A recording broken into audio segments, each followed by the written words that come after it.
I am live, I believe. Am I live? Is Giaconda live? And I am live, I believe. Hello! Is Giaconda live? Hello. My intro video doesn't want to play for the second time. Me no like. Hello, Yoshi. Yoshi in the house. Apparently there's a heat wave. There's a heat wave in the UK. And Yoshi's scent of the day is the classic Paco Rabanne Poem. Well, everyone, my scent of the day. Do you want to know Giaconda's scent of the day? It is Binet Papillon. Binet Papillon 3. Binet Papillon 3. Do you guys know this? Well, you would say that it's something a man would wear, but you know what? Fuck that. It's a unisex scent. This was released in 2017. It's a citrus aromatic scent. There's bergamot, there's mandarin here. And I wrote it down, black elder. And you know what? For the life of me, I don't know what this is, but I have a feeling that Yoshi can enlighten me. Black elder and musk. This is super fresh, fantastic day scent. Wore it at the gym. Today is a civic holiday here in Montreal, Quebec. Just love it. Love it. Yeah, I think you would appreciate. I think even hello Slav. I think even Slav would like this. It's got this black elder, and I don't know what that is. Anyhow, I got this in a trade from my dear friend Marwan, and he gets me the most exclusive stuff. Love him. I've known him for 8 years. Binet Papillon Paris number 3. She's a beauty. I'm going to call this bottle a she, even though it's actually quite masculine. Anna, Bozzy, Yoshi. Hello, Andy. Andy in the house. How you feeling, Andy? Are you feeling much better? I know you had a cold. You were recovering from something. I hope that you're doing well. I'm having my second cup of coffee of the day, not third. It's decaf. It's better than nothing, right? I can't have regular coffee all the time, which sucks. What's with the chat today? Nothing. Everything's great. It's a late on Bozzy, huh? So Dave is here. Dave from the UK, making time to be on Anna's live. How grateful am I? Hello, Dave. Hello. Always a pleasure to see you. Great that Andy's doing better. We have Virginie. You all know how special Virginie is to me, right? Coucou Virginie, j'espère que tu vas bien. So Virginie is my friend from Montreal. We have the biggest trades. I went to the House of Jazz with her, Virginie. You can tell the chat, the fun that we had at the House of Jazz. This was last Friday. Giaconda got drunk. Ask Virginie. I had the best Italian wine. We were able to finish off a bottle and a half in what? An hour and a half or less? We had a fucking blast. It was amazing. I really needed to decompress and chill. So, yeah. So, Andy was watching the Scotland-Brazil game. You're probably going to fall asleep to the game or to my life.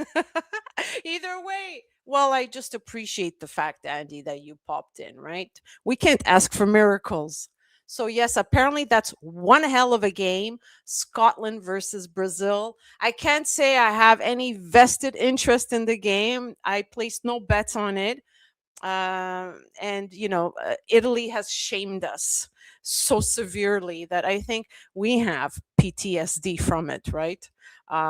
It's a good thing my father is not alive to see what happened to Italy, so yeah, just not, it's not, I'm not, I do love the I'm just copying the link. I do love the Argentina team.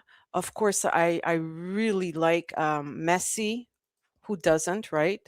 Do you know he's a June Cancer? He's born a couple of days after me.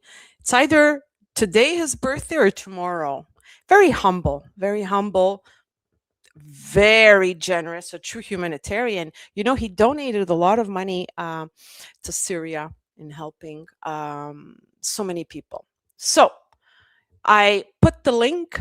Here we go. We've got Yoshi, we've got Slav, we've got Dave, we've got Virginie in the house, and Andy, who may fall asleep.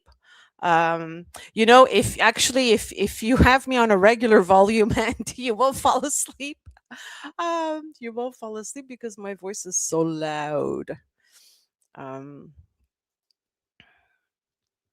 So Slavin says, I don't dare go on. I might be asked to leave. Too tired anyway. Well, we talked about that, Slav. There's no need to be like that. We talked about that. We talked and talked today. So Dave, scent of the day, Chanel pour Monsieur Parfum. Yeah, that's a nice one. I don't know, Dave, if you are a Antaeus fan or anything like that. I'm not really into that, but Chanel pour Monsieur, I find it's a true classic, gentlemanly scent. You know what I mean? So Andy says, that's good, Bosnia. You have something to celebrate. Bosnia won, right, Slav? Did you put that in the chat? Bosnia won against Qatar, which I couldn't have been happier, as I was telling Slavin. So this is truly, truly, truly victorious. We need to be happy. We really need to be happy about this. Because it didn't look so good for Bosnia, right? It really didn't look so good for Bosnia at one point, anyway.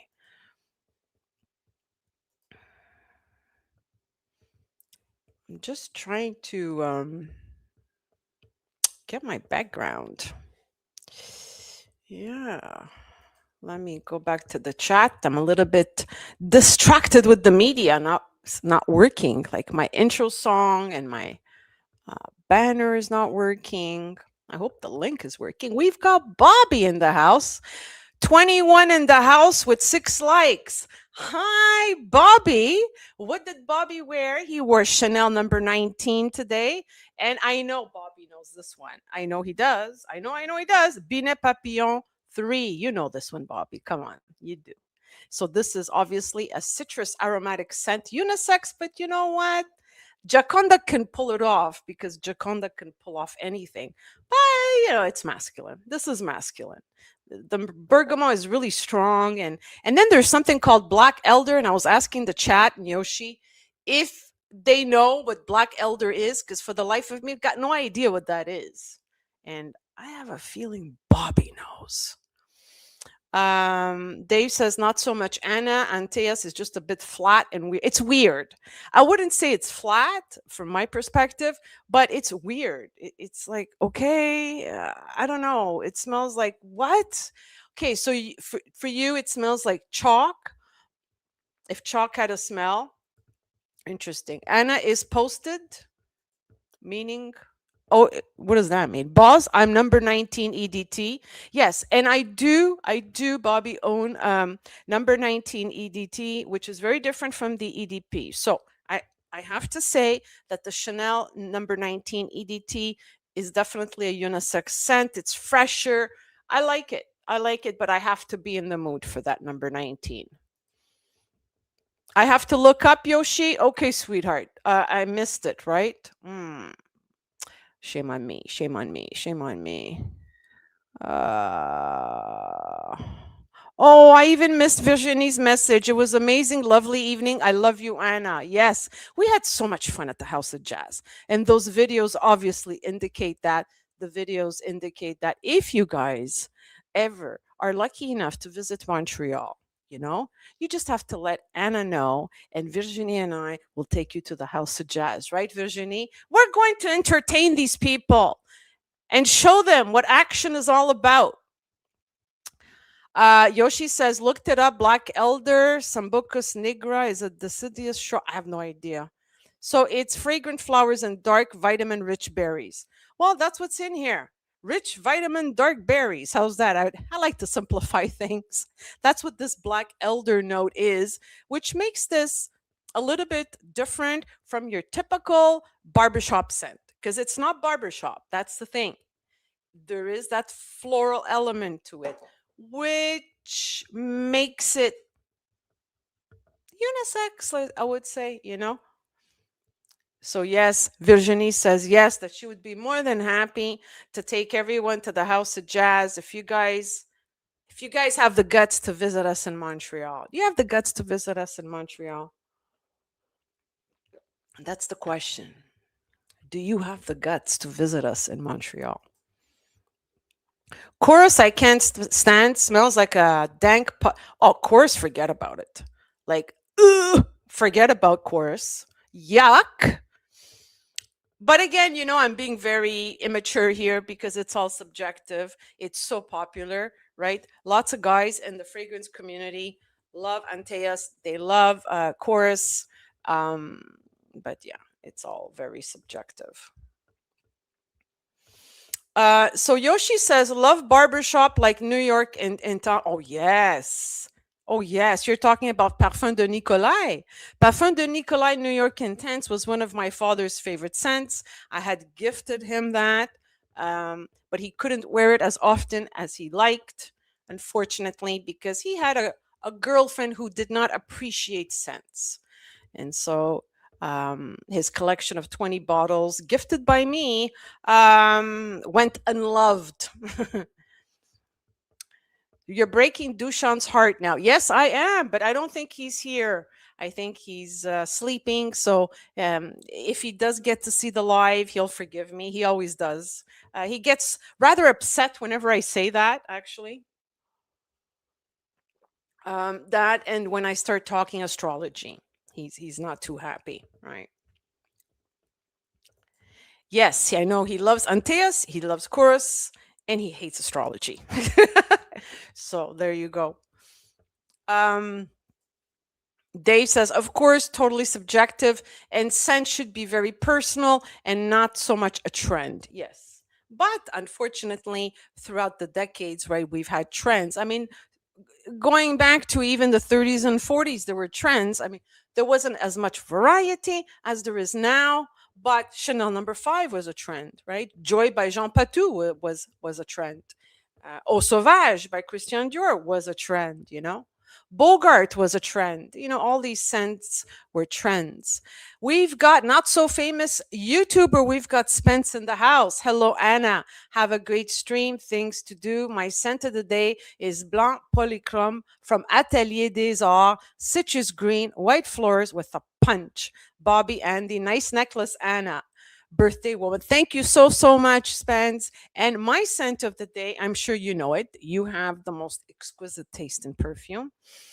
Bean and eclectic. Binet Papillon 3. Do you know this line?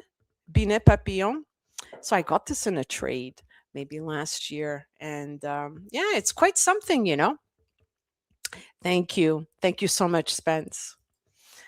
So Dushan unfortunately lost. Oh, that's why he's not here. He lost his chess game and threw his carrot cake at his opponent. Did he really? Are you being funny, or did Dushan really do that? Because Dushan never gets upset, but I can imagine if Dushan does get upset, what it would look like. He would be dangerous if he got upset. Right. He's not a temperamental person. He's so even tempered and so calm. Yeah, he's very even tempered. Slavin, what is your scent of the night? You haven't shared with us your scent of the night, or scent of the day, or scent of the evening, whatever, scent of the afternoon. Are you wearing anything? What's your perfume? I think I'm going to put some music. That's what's missing. That's what's missing, guys. Music. Is the music going to work? Which one am I going to put? Yeah, I'm going to put this one. Yes, it is not Giaconda's lounge. If we do not have music, we need the music. There we go. There we go.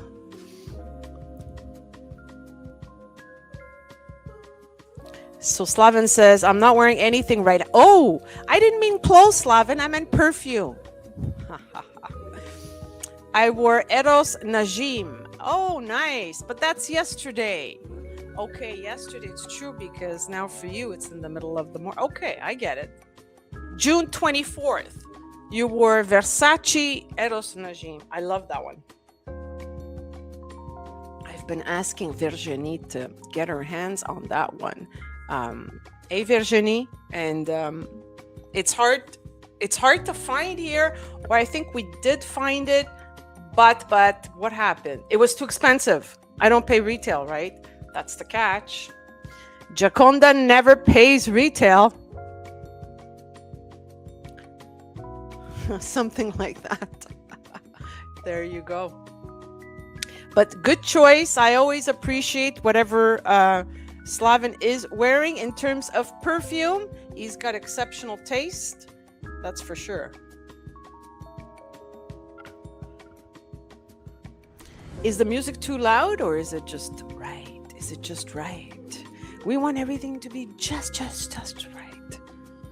Just right.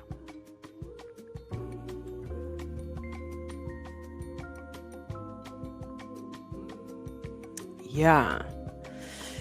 So I just checked the votes. There's 2 polls on my YouTube channel, actually. The first poll is the topic, right? The topic for tonight. And it looks like what one was Ask Me Anything, wherein the panelists ask one another that Ask Me Anything game. So I've never played that game, Ask Me Anything. It'll be interesting. Should we have rules? Shouldn't we have rules in regards to doxing or not? We got to figure that one out. Ask Me Anything. And then I also did a second poll asking everyone who they would like to see me co-host with, which male live streamer. So Slaven is number 1, and then we have Mr. AM Absolute, and then we have Mikey. We have Mike, and last but not least, we have Mark. So do a new poll here about I've got too many polls going on, Yoshi. How many polls do you want? 2 is enough. Yeah, so that's it. You could see it on my community page on my YouTube channel, actually. Yeah, so Boz is the winner. I think I know what happened. I think Mr. AM Absolute, the king of the community, probably told everyone, vote for Boz.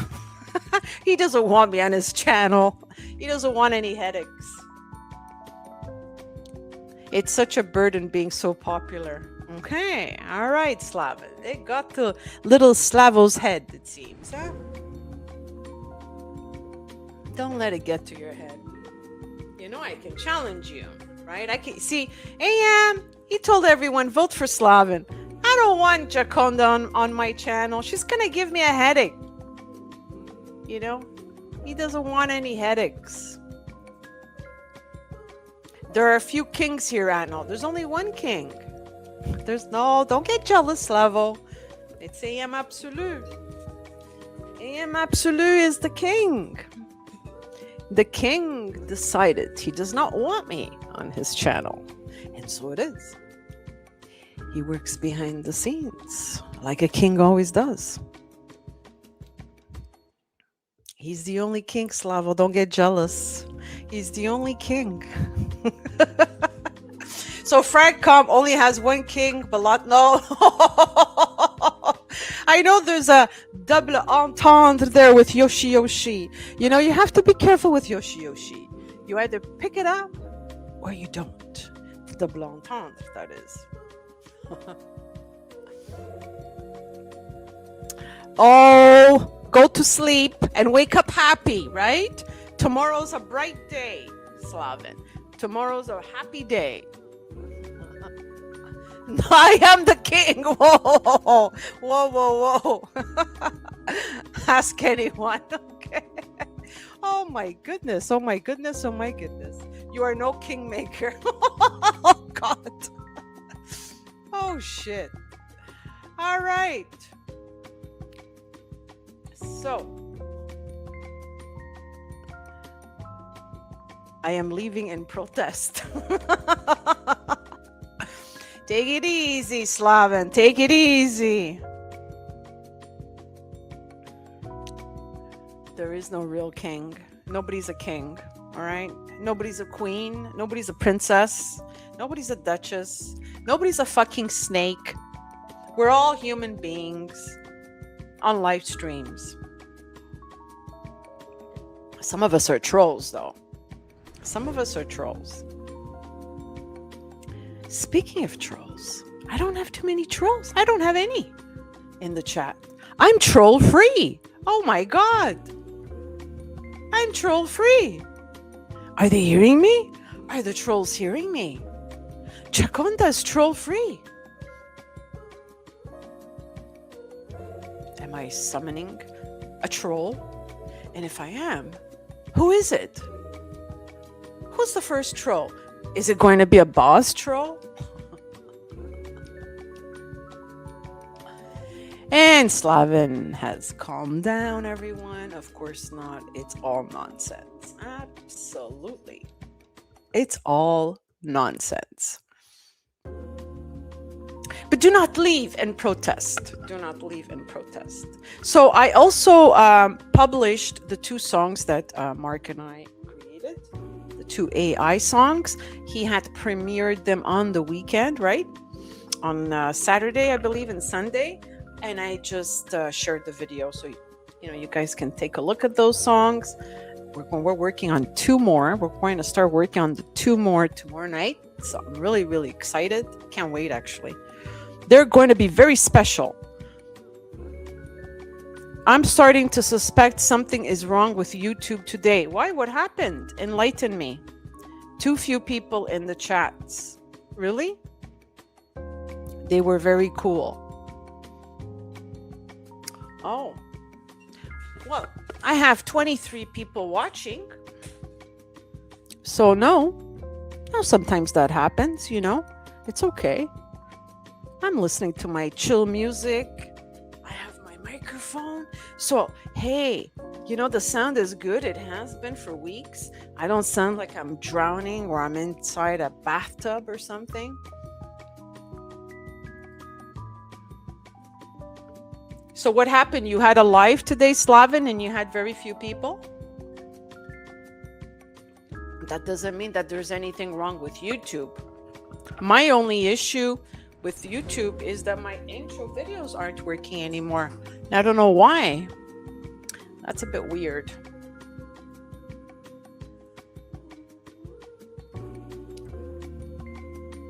Okay. You said that you did? You did do a live stream, you mean?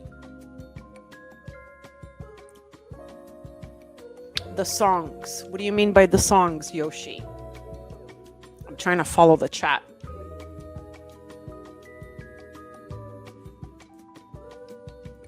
So Yoshi, you've never been on panel, if I understand correctly. You've always just been in the chat. Is that it? Have you ever, like back in the day in, what's his name? Dan streams, Mr. Smelly, right? Were you ever in on panel when Dan was streaming back in the day? I am an NPC. What does that mean? Enlighten me. What is an NPC exactly?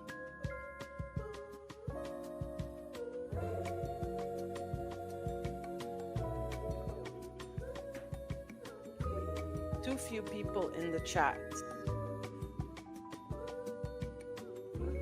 What's an NPC? Slav, tell me what an NPC is. Non-player character. Oh, so in other words, like you don't go on panel ever. We don't get to hear your voice or see you. You're just always in the chat, right? That's what it means, I gather. Is there a game that you've ever played online that you really enjoyed playing? I'm just curious. Non-playable. I see. I see. Well, I've learned something new now. Non-player character. So you have some people that for years, right, like can last maybe 10, 15 years. They will always be in the chat. You will never hear their voice. You will never see them. And they are valuable participants in the community, right?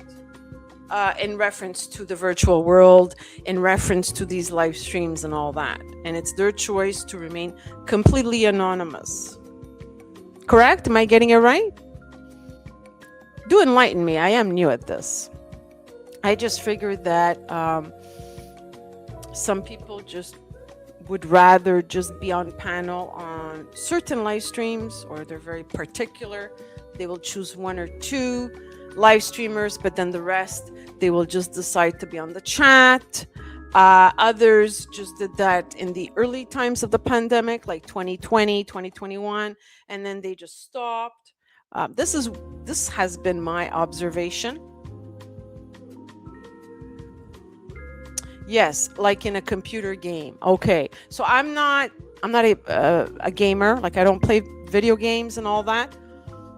So in computer games, people don't speak, because I do have a friend whose husband is a gamer, and apparently they do speak. They chat and they speak. So maybe I'm wrong. I don't remember the name of the game, of this video game, but yeah, I'm not very knowledgeable about that.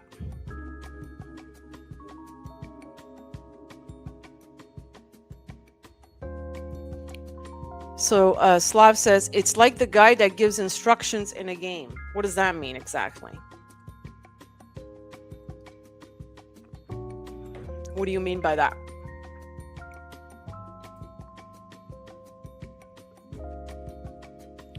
Question, what is worth suffering for? I love Yoshi's questions.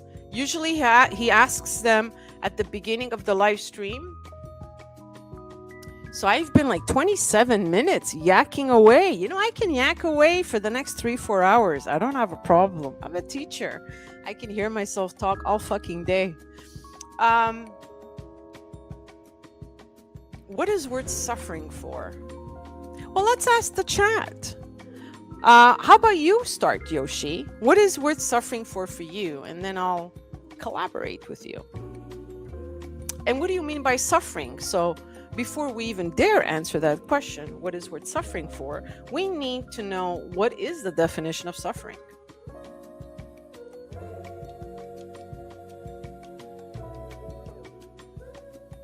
What is suffering? I don't know what suffering is. Explain it to me.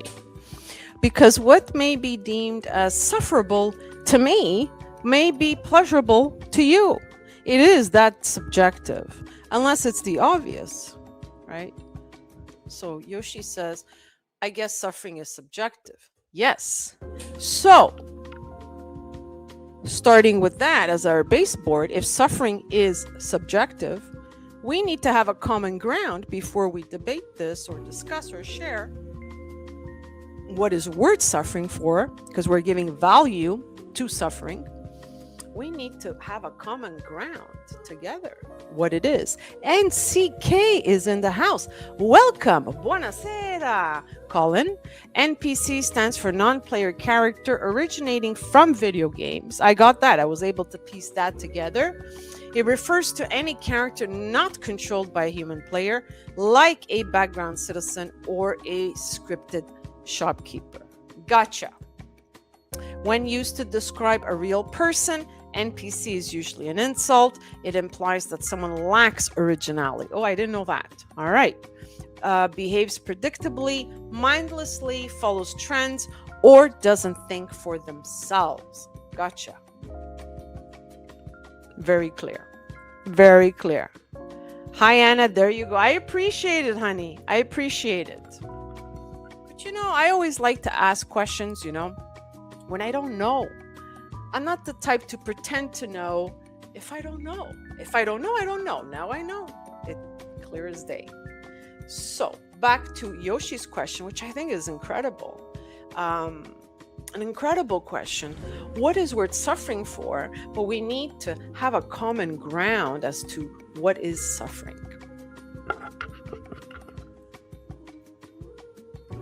You copied and pasted. AI helped you, right? AI seems to be helping all of us.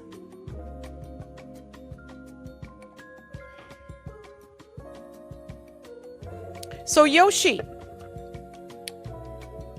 what is your definition of suffering? Let's have a common ground. Let's debate this.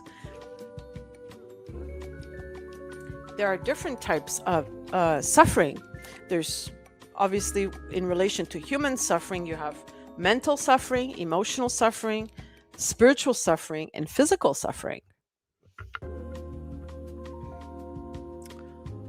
CK says, no, I agree 100%. I would ask rather than pretend to know also.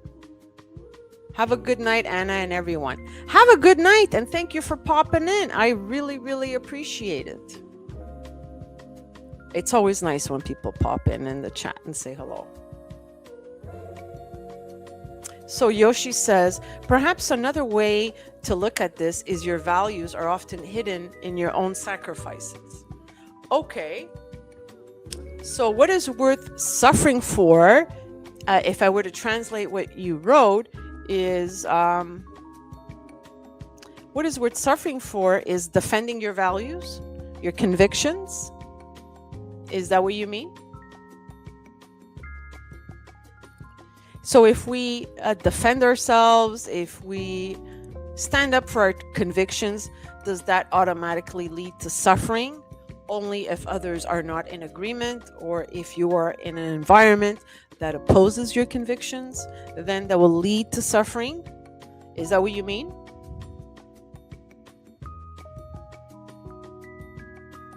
Still not clear.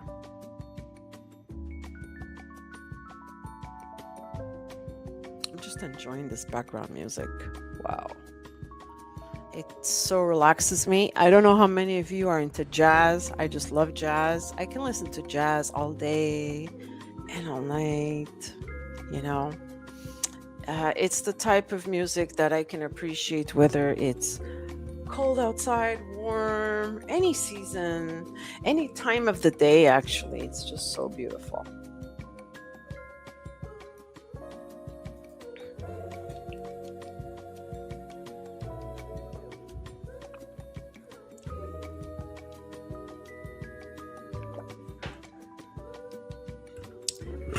Yes, Yoshi dig. What does that mean? What are you saying, Slav? What's a dig?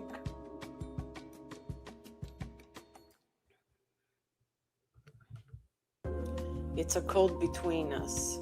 Oh, well, I feel excluded. So maybe you can answer in the chat, Slaven? Can you answer in the chat? Can you answer that? What is worth suffering for, from your perspective?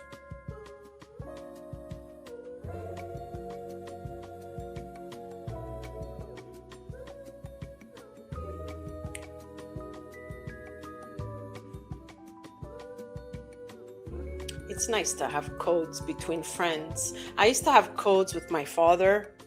We had our own code language. That's how you know you're really close with someone. And we would just communicate sometimes just in code language for hours. And when we were among people, it was cool.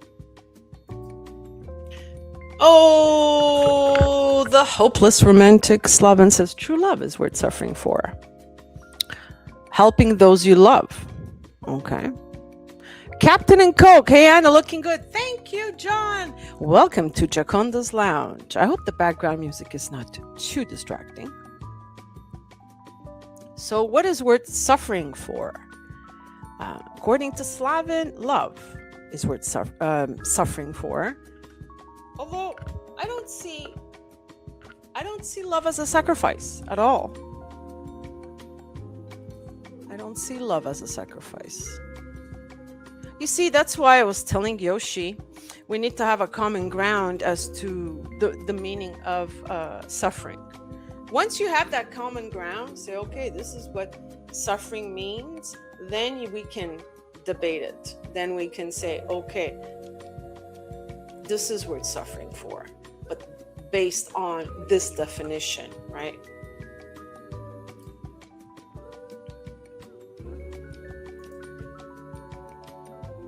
So we've got Captain Coke. Hey, John. Hey, how you doing? I figured I'd help you out for a little while. Sorry? Yeah, the sound is echoing. Hold on. Let me see if I got this. No, I got my thing off. It should not be. Okay. Okay, now it's okay. No, it was echoing at first, but now it's okay. Okay. So how have you been? It's been a little while since I've chatted with you. I've been very, very good. Yeah? Great. Yeah. Well, yesterday wasn't a great day for me. I had, so one of the things that I have being light-skinned and not being Italian is I've had skin cancer a few times. Oh. Yeah, but not melanoma, thankfully, because melanoma is the worst. You don't want that. But I've had squamous cell and I've had basal cell. And so the other week they had found that I had some basal cell on my nose. And so I had to get that dug out yesterday and had a big thing on my face until today. But luckily it didn't take any stitches. So I'm good. Okay. I'm good.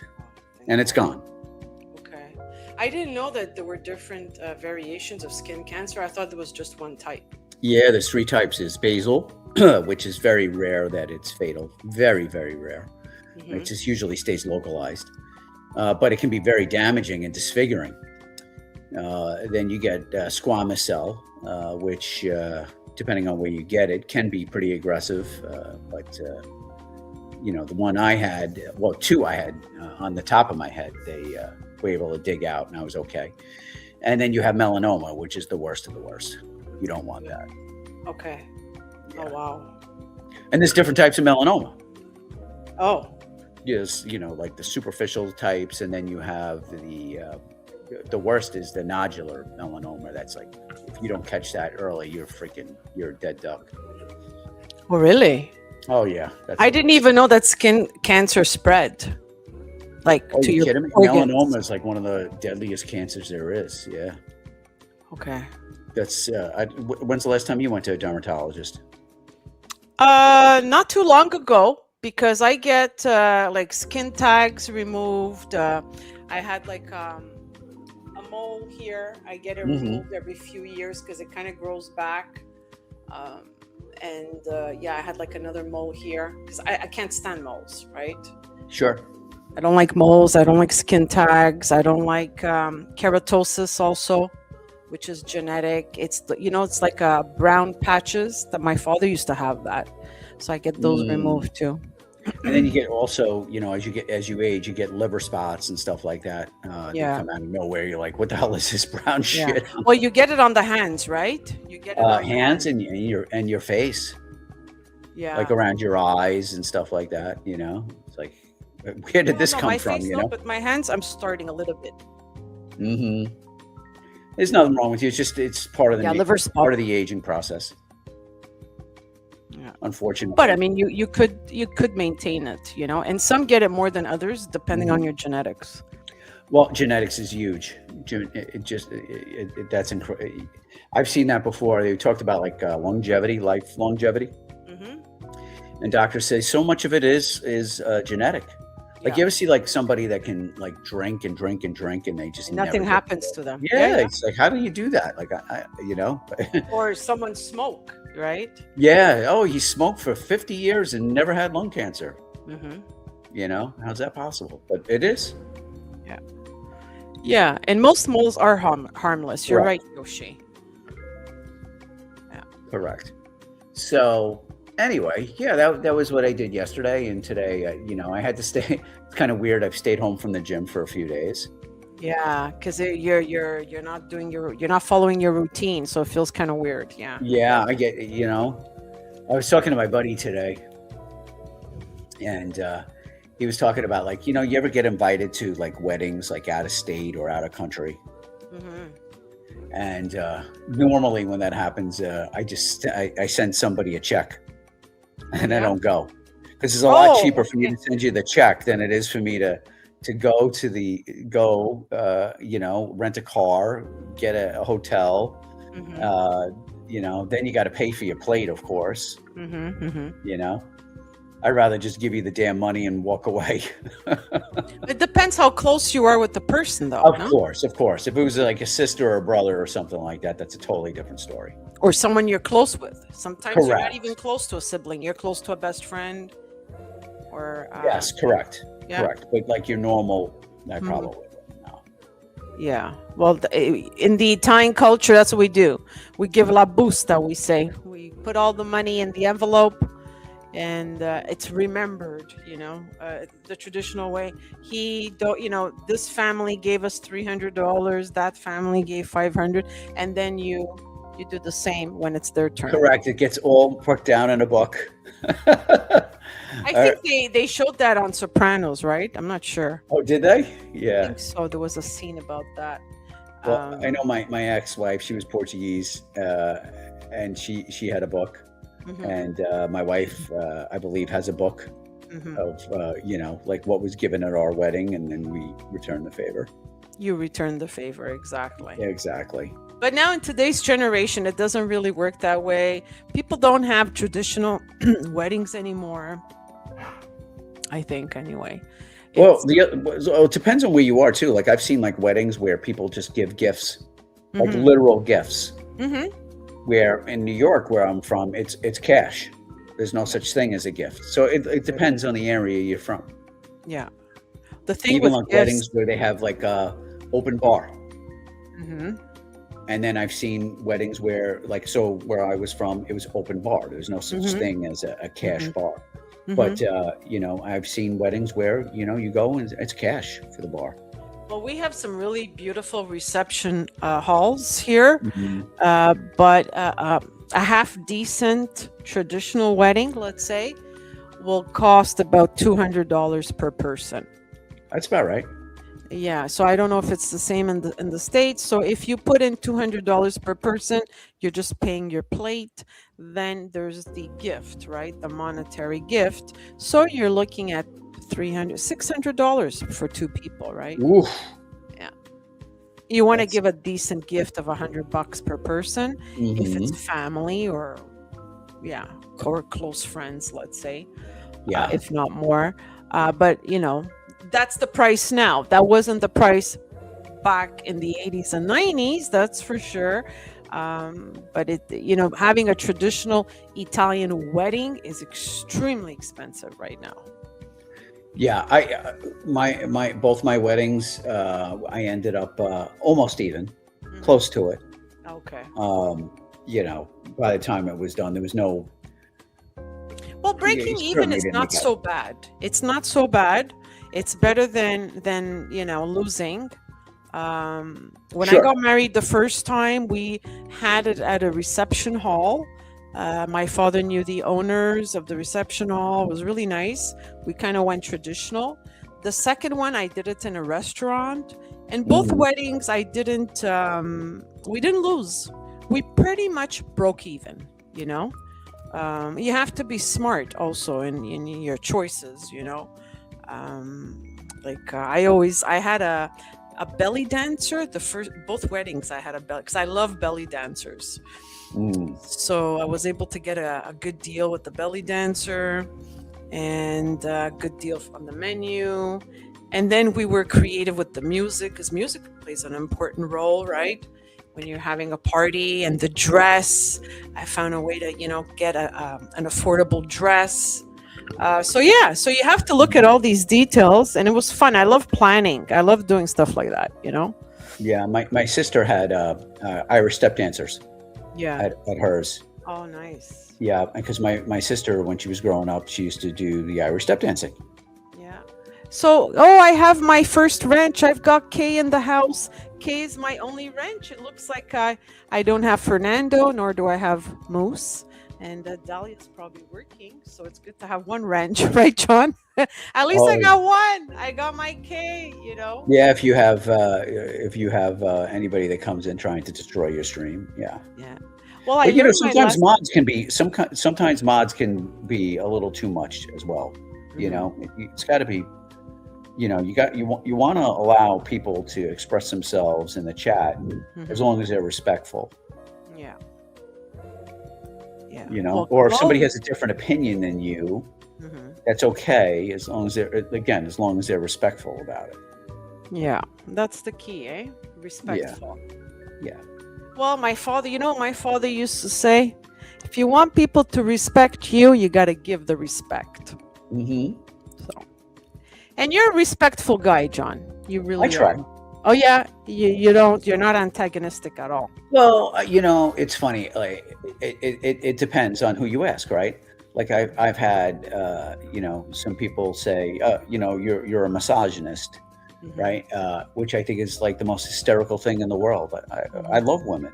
I Hmm. totally love women, and you know, um, and I find myself I'm very respectful towards women. However, you know, there's times that like you know, look if you know things aren't going well or whatever, Hmm. you don't respect me and I don't respect you. Like, don't get mad at me for you know Hmm. not showing you the same respect back. I mean, a lot of times women you know, believe that they could do whatever the hell they want, and you know, you're forbidden from you know saying anything, and it's like Yeah. you know, like wait a second, you're not accountable either. Well, Like the I thing have is, as a man, I have to be accountable. You're not. yeah, well, you have to give respect. This is how I was taught.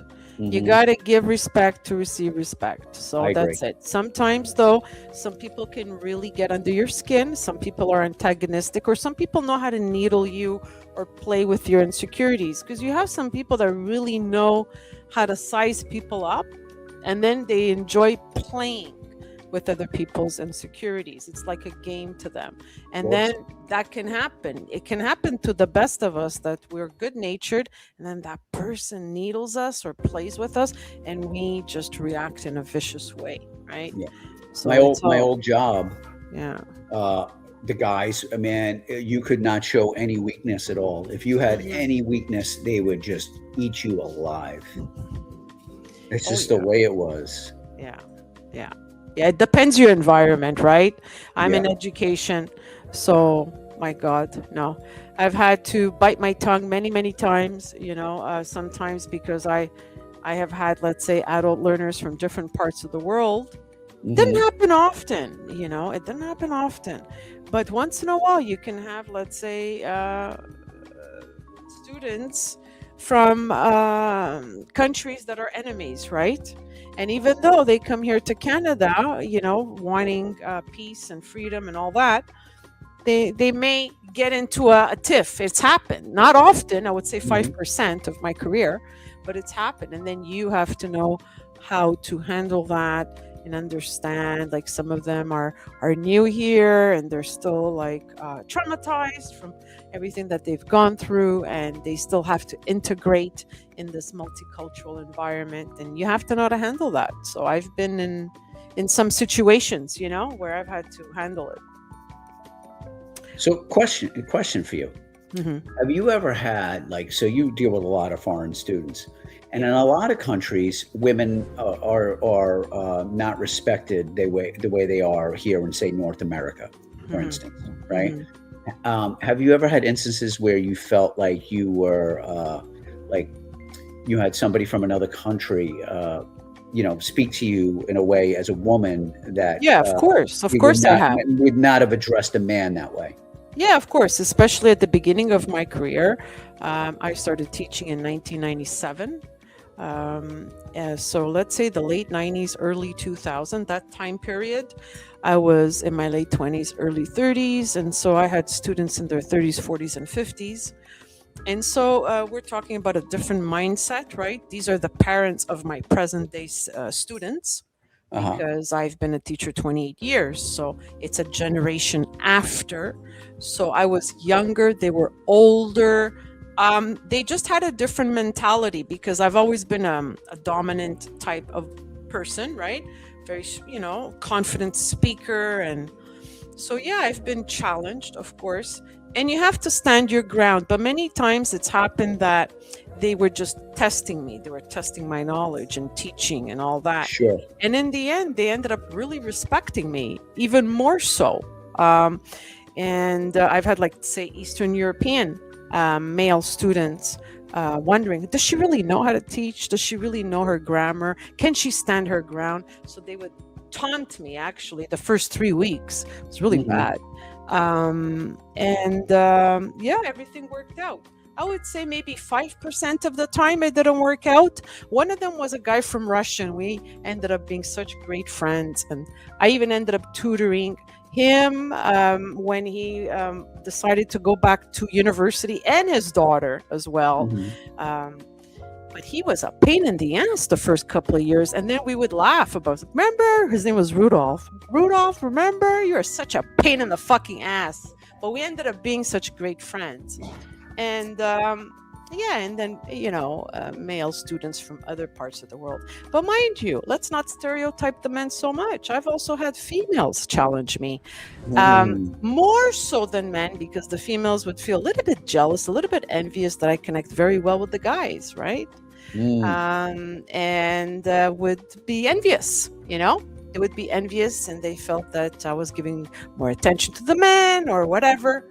And so I've had some catty women, either with myself or with other women in the class.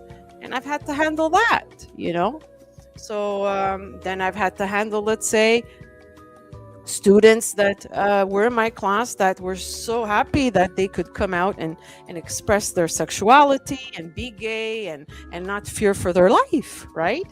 And then other students judging them, right, from the same culture. That's true too. Like, Giaconda's experienced it, everything. Yeah, there's places where, like, if you're different, it's not going to go very well. No, if they send you back, you're dead. So I've had those students that came here as refugees, actually, and they were very happy here, super, super, super happy, very kind. But they said, Anna, if I'm ever sent back, I'm dead. Yeah, I'm dead. So let's catch up with the chat a little bit. We've got Joe in the house. Women's are worse than men as a general. Yes, Mr. Joe. We've got Kay. We've got Bobby. Hey, by the way, remember Bobby? John? You and Bobby? Yes. Yeah, he's a Long Island guy. That's right. You guys were having a big discussion. Bobby, why don't you hop on? I don't think he usually hops on panel, but it would be nice. Yeah, Anna, give me 2 minutes. I just got. We have water restrictions here, and I got to go turn on the sprinklers when I get the opportunity. So give me 2 minutes. I'll be right back. Yeah, we've got Captain Blimp in the house. Yoshi, have you ever had to bite your tongue with Boz? Ooh, Captain. I think I missed. You guys were talking about Italian weddings, weren't you? Traditional Italian wedding soup. Yeah. Do you like it, Kay? Do you like traditional Italian wedding soup? I've had it so much. I find it so boring. Tortellini soup. I used to like tortellini soup. Traditional Italian wedding sounds fun. Belly dancers. Yes. My first, I had really 2 weddings. The third one was a special situation. I had belly dancers both times. The people just loved it. My weddings were always original. I always added an element of creativity to it. And people would always leave saying, my God, this is the most unique wedding I've ever been to. It was more about entertaining the people. My second wedding, I got married right before Christmas, December 22nd. And so, you know what we did? We bought a whole bunch of gifts and we did a draw. So we did like a tirage, we say in French, a draw. And everyone received a coupon. And then towards the middle or towards the middle end of the wedding reception, we did the draw and we had like 10 gifts. So 10 people left our wedding with presents. So stuff like that,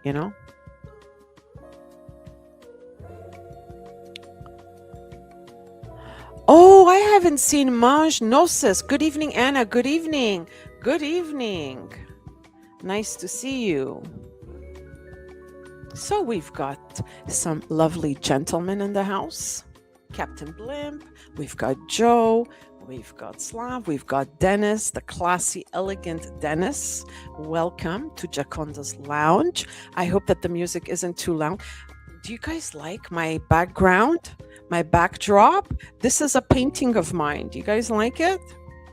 I sold it long ago when I had my first vernissage. My friend Barbara bought it. But it's really nice. It was really nice, past tense. Yeah. I'm back. Yeah, welcome back. Welcome back. I was just catching up while you were gone. I was catching up with the chat. Joe is here as well. Yeah. So, yeah. Do you like my new backdrop? Is that what you call it? The painting in the background? Oh, sure. Yeah. You're very, very talented. Thank you, John. Yeah, thank you.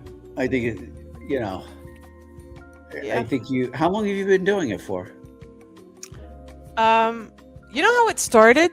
It started Yeah. with me collecting art Yeah. from random places for about 10, 15 years. And then it continued with me buying, let's say, some really old paintings that needed coloring, shading. So we call it shading. My second husband, Tony, said, that's called shading, Anna, what you're doing. So I would just shade it in, color it, give it life, resurrect it. I would say, oh, I'm going to resurrect this old painting. And then one day I decided to just paint, I'm like, you know what? I'm tired of resurrecting paintings. Let me just paint. And I did. And it just wouldn't stop. Once I opened that door, it was like, I don't know what I opened. I opened this door of I don't know what. And I would just paint. And I had canvases all over my apartment. 2021, 2022, 2023. Then I'm like, you know what? Let me just do an art exhibit. And that's it. And that's what I did. I just ran with it. So how many years, to answer your question? 5. Okay, cool. Cool. Very, very cool. Do you find it therapeutic? Like relaxing? Yes. At first, it was a little bit weird. I felt like I was opening spiritual doors. I would see stuff. I had visions. My body would hurt. I would be in pain. I think What do you mean your body would hurt? What do you mean by that? Well, it was, I would say the first 2 years of my painting journey was almost like me opening the door of another spiritual realm. And I felt like spirits around me while I would paint, because I would create stuff and I didn't know where it would come from. Like it was like, I did this. It was almost like channeling. It was almost like channeled art. The artist formerly known as DDLD. Okay. Hey, All Joe. right. Hold on, I gotta cancel this other thing out. StreamYard has taken away all my cool backgrounds because I don't pay for it. Oh, really? Oh. Yeah, what are we gonna do? Let's pick this one. Oh, that's nice. I like that one. Yeah, it's better than it. Yeah, that's cool. It looks a little urban, It does feel very urban. You Yeah. know, I got my Reaper shirt on. I'm here. Yes. Oh shit! I Representing the didn't even dark- notice that. I'm representing the dark side, as it were. I was just stopping in for a minute. That's We nice. just got home. So what were we talking about? I literally came in, and I don't like that they don't. I had a cool background last time I was here, and now it won't let me have it. Well, with me, my intro video, second time it's not working. I can't play my intro video when I start StreamYard. StreamYard feels problematic a little Yeah. bit. You're a paid member too, right? You don't have a Giaconda Forever logo at the top? No, I don't. How I can I made get one that? for you once. You did? Yeah, just when you were first coming in, and it was the same font, same everything as Wakanda Forever. Oh, I'll send it to you. I'll find send it to somewhere. me. Send it to me. The- So then, how do I put that logo on my StreamYard? How does that work? I'll send it to you as a PNG, and then it'll have a transparent background, and you can just throw it up in the corner. There's like I haven't used StreamYard for a while. I use EVMux, but it should let you just put it up in the corner under your branding section or something. Okay. Yes. Is it under banners? I don't think so. I think the banners are the things that run across the bottom. Okay. Yeah. Which but, says StreamYard. Yeah. Yeah, I'll send you. I'll find it. The problem is I bought this Mac Mini a couple years ago because I fried my other computer, and I was cheap at the time. And you ever buy a Mac in a Mac store where there's like a Mac snob? No. All right. Well, so this guy, I was in a pinch, and I didn't want to spend a whole lot of money, right? So he was this guy was the biggest Mac snob you ever met in your life, and he was like, "Oh, you're gonna buy the smaller hard drive?" And I was like, "Well, I've got an external that's kind of big." But what I didn't realize, because I had never worked with a Mac before, is that you can't run things the way you want to back and forth. And so he was right, even though I don't want to let him be right, because I didn't like his attitude. Oh, wow. That's all. Wow. No, So I've never owned anything Mac except for an iPad. That's it. So Yeah, it was a little bit of a learning curve, but that's okay. How's Allie doing? It was really nice having her on. She's good. We were just Reaper was just live, but he won't drop the link. I don't understand. I'm an affable guy, you know? But he doesn't drop the link for anybody. That's I not know. yeah, that's his thing. Yeah. I like his attitude. I think it's funny. But anyway, so about a month ago, my friends in Philadelphia here, there's a station called WMMR. And they're Bellevue State. They were going to be featured there in some capacity, not playing. They're playing next year, but they have it's called the Barbecue. And so I was in a heated, it was a couple days. I had to print a metric fuck ton of shirts. That's a scientific term, by the way.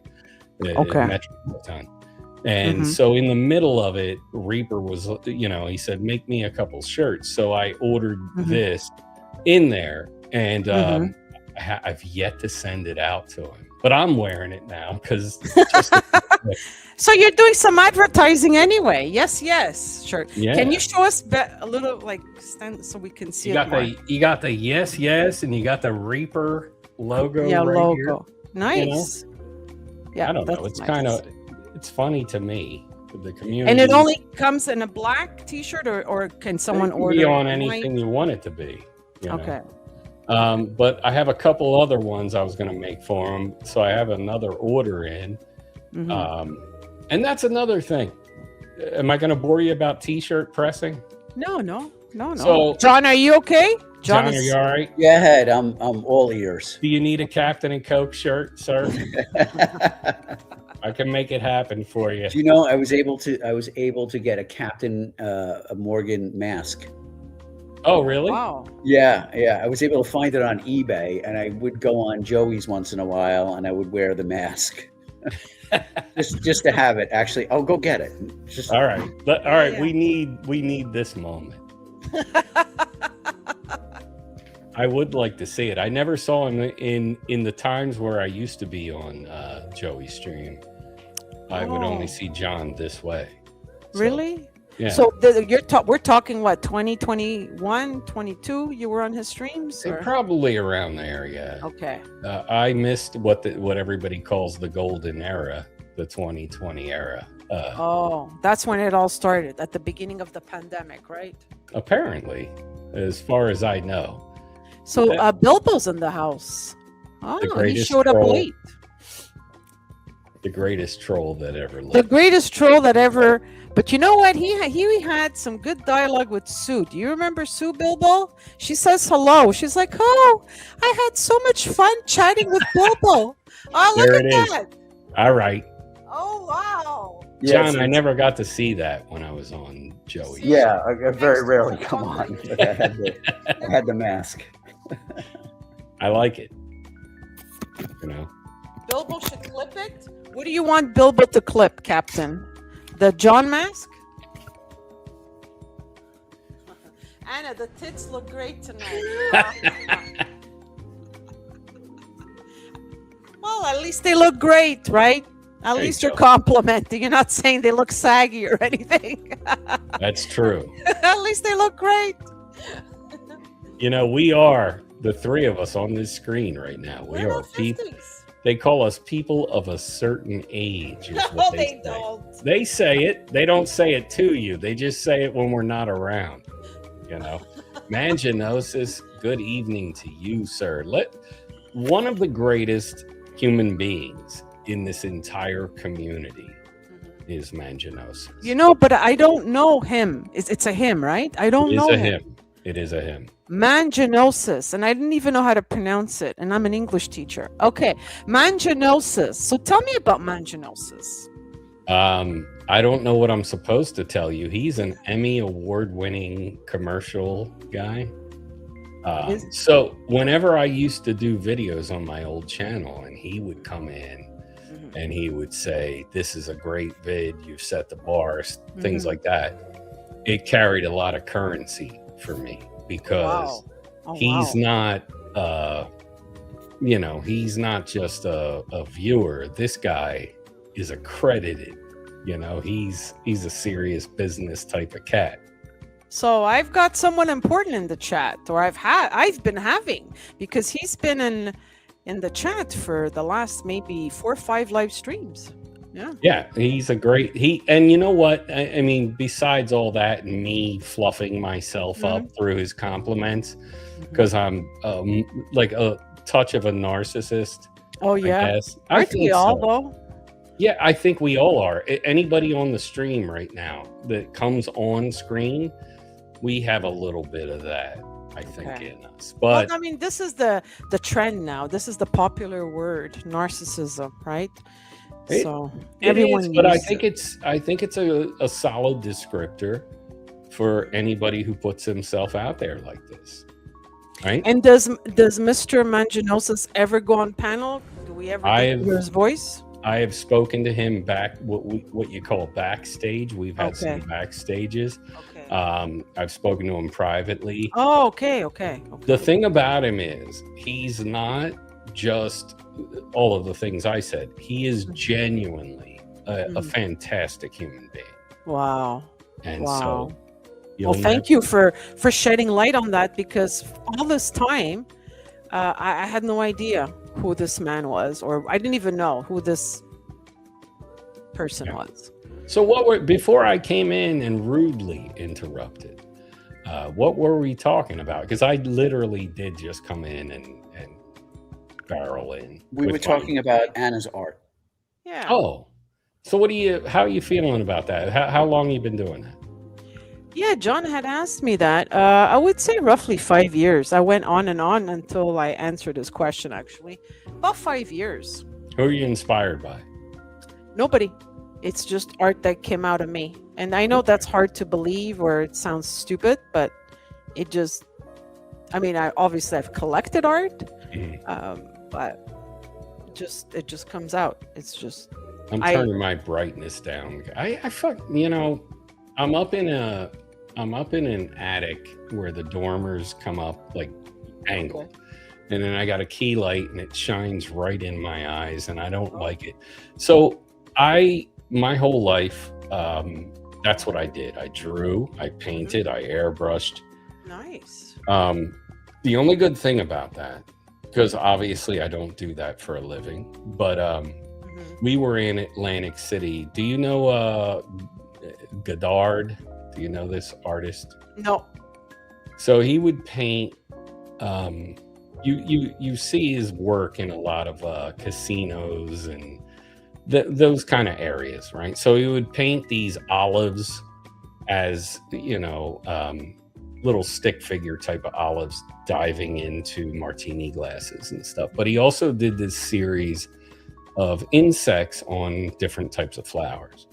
Oh, And okay. Allison saw this. What the hell would it have been? It was I don't think it was a daisy, but it had white petals and a really blooming yellow center with a ladybug, right? Okay. And she was like, "I love that." And we were first dating. Remember the last time I was here, I was telling you how you pretend to be a decent human being when you're first dating someone. Yes, I remember. So John's laughing because he knows what I'm talking about. Yes, I do.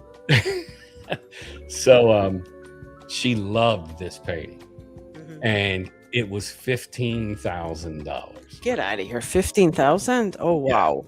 Oh, So wow. I, in my head, I was like, I could fucking paint that. That's not a big deal. So I did paint it. Okay. And I gave it to her for Christmas that year. I didn't try to tell her he did it. I said I did it, which I think made it more special. Like, you know, when your kid gives you a refrigerator art and you pretend it's better than it actually is? Yes, of course. It was like that. So it still hangs in our living room down there. Oh, All that kind of stuff. that's actually very romantic what you did. Yeah, you know, I'm a romantic type of fellow. All the ladies say that. Or they go, ew, when they see me, and then they something. Most Libras are very romantic. Wow. I would have been very touched. I can understand why it's still hanging in the living room. Yeah. So I'm somebody that thinks astrology is hocus pocus. Do you think that's a real thing? Like, Yeah, you it think, has been. It has been for Really? me real. It's been not just someone's sun sign, but their chart and all that. Yeah, it has been. And I just use it as a basis of understanding the person's personality more than anything. Just how to communicate, more in terms of communication, how to communicate with them. John, do you feel that your astrological sign, your zodiac sign, is applicable to you? All right, let's see what the personality traits of A Sagittarius. Yeah. Well, you're a Sagittarius and Joe is a Libra. So I John do is fire. feel the one thing I will say about that, I feel that I do try to be balanced, but, and I don't know, so I know nothing about this particular brand of Hocus Pocus, and I'm going to keep calling it that, Anna. I know it's Hocus Pocus? Okay. Yes. As long as you don't call me a witch. I mean, I have no reason to yet. Don't call me Strega. You know, I may, you know, before it's all over. But I am someone, I try to be balanced in my life, right? But I feel like that was not who I used to be by any sort of astrology or nature. I feel like as we journey through life, we become more measured generally, right? Like I'm not, we may have talked about this last time. Anna, you may have not noticed, but by the end of your last stream, I might have been what they call half in the bag. That's okay. And, well, I know it's fine, but if we did talk about this before, you can just be like, "Hey, dummy, we talked." Hey, listen, you were like Reaper. You were tired. You were tired. You were tired. Did he Might freeze have up? been. Oh, Yeah. Yeah, Well, it might have been. listen, let me tell you about Libra. I mean, that's just your sun sign. We don't know what your moon is, your Venus, your ascendant, but just very surface, very, very, very. Yes. Very. There he is. He's in the chat now. Oh, is he? Oh, Yeah. okay. Oh, so he must be happy that you're wearing the shirt. There we Oh, go. yeah. Drink them old fashions. I don't have an old fashioned. I do have a witty monkey from. I think this is Victory Brewing. What's that? Can I see it? You can. It might the green screen. It's a witty monkey. It's First I'm thing I bitch saw. made these days. Okay. And I don't like IPAs. I like a wheat beer or something. I don't even like beer, to be perfectly honest. So why But are you if I'm- drinking it if you don't like it? Well, it's here, and I had one. You know, I'm coming on stream. I have an inferiority complex that I have to. As if, right? I do. I really do. No, you No, I really do. John, do you have an inferiority complex? No. No, I do. Oh, okay. Well, put it this way. How do I put this? When I first got divorced, I had a couple. Put it this way, the area that I was in was a very, very, very, very wealthy area, and you can feel inferior to somebody when they're very, very wealthy. I'm talking about big dollars. Okay. So in that sense, but normally no. Around normal folk, no, I don't feel inferior. It doesn't. I'm always happy for people. Put it to that way. If you have more than me, I'm happy for you. If you're doing well, I'm happy for you. I'm not very little jealousy in my life, but I don't feel like I have to like compete with anybody. If that's the way to. I don't know that I wouldn't describe it as a jealousy, but I feel like how can I get one of those Reaper shirts? Well, we'll figure it out soon. Branding for the community. But Bilbo, are you going to wear it? Are we going to see you? Just the shirt, nothing underneath, just the top, and we'll call it a Bilbo stream. How's that? Giaconda will even, I don't know, what can I say to motivate Bilbo to do that? He'll never. Yeah, he'll never reveal himself, right? I don't think so. But yeah, it's not a money thing. But you can see how that you could feel inferior to somebody. 100%, dude. So I used to go to Vegas a lot, Yeah. And we may go to Vegas in October. I've heard. Yeah. Heard. Through the grapevine, I've heard. I used to go there a lot, and dude, if you ever want to feel like you haven't lived up to your potential, stroll through Vegas and see these old guys with the cars they're driving and shit, and it'll give you a reality check real fast, And I'm assuming the area you're talking about is similar. Yes. Yeah. I have a fucked up perception towards money and status. That was one of the topics actually that I wanted to talk about. Like, I don't feel insecure next to a very wealthy person. You know why? There's only one reason why. Not because I'm so great. Because in my life, we had money, we lost it, and now we're in the... So if you've lost it all, like a family bankruptcy, and then you got to rebuild, and you can only rebuild up to middle class. So you know what middle class feels like, you know what poverty feels like, you know what wealth feels like. And then you say to yourself, you know what? At the end of the day, what is really valuable is your health, mental, physical. So at the end, we all have to die. We all shit. We're all human beings, you know what I mean? And it doesn't really matter. You don't take your money with you, but I think you only realize that once you lose it all. I think that's true. Well, I think that's true if you came from money and then lost it all, I think. But I don't know. I came from nothing. Yeah. And then there was a window where I had money, and then there was a window where I did not have money. The recession kicked the shit out of me. And the way I look at it now, I mean, yes, health is a big factor, but also I think the relationships you build. Absolutely. You come to realize, and I'm talking like an old man now. I know this, but I think the Why do you always refer to yourself as an old man? Well, the community does. John he's the exact same age as me, and they would call me like Methuselah, and he would get a pass. And I don't know. Well, let me ask you. You're it's funny because when I first met my wife, she's 10 months older than I am. And she said to me when, she said, well, if we were in high school, I wouldn't have dated you because you would have been a year behind me. Right. She goes, I wouldn't have dated you. And I'm like, what the fuck? So then, 1 year. It's only but we met when we were 40 years old. So it's a much different story. Right. Yeah. And so the other day I said, so we're all sitting down and her mom's sitting down and, we're eating dinner. And I said, well, she's a year older than me. She goes, I'm not a year older than you, only 10 months. Yeah, she kind I of use that it up real quick. I use it in the reverse. First off, and this is square biz as I can be. Okay. Allison would have never dated me in high school. Not even close.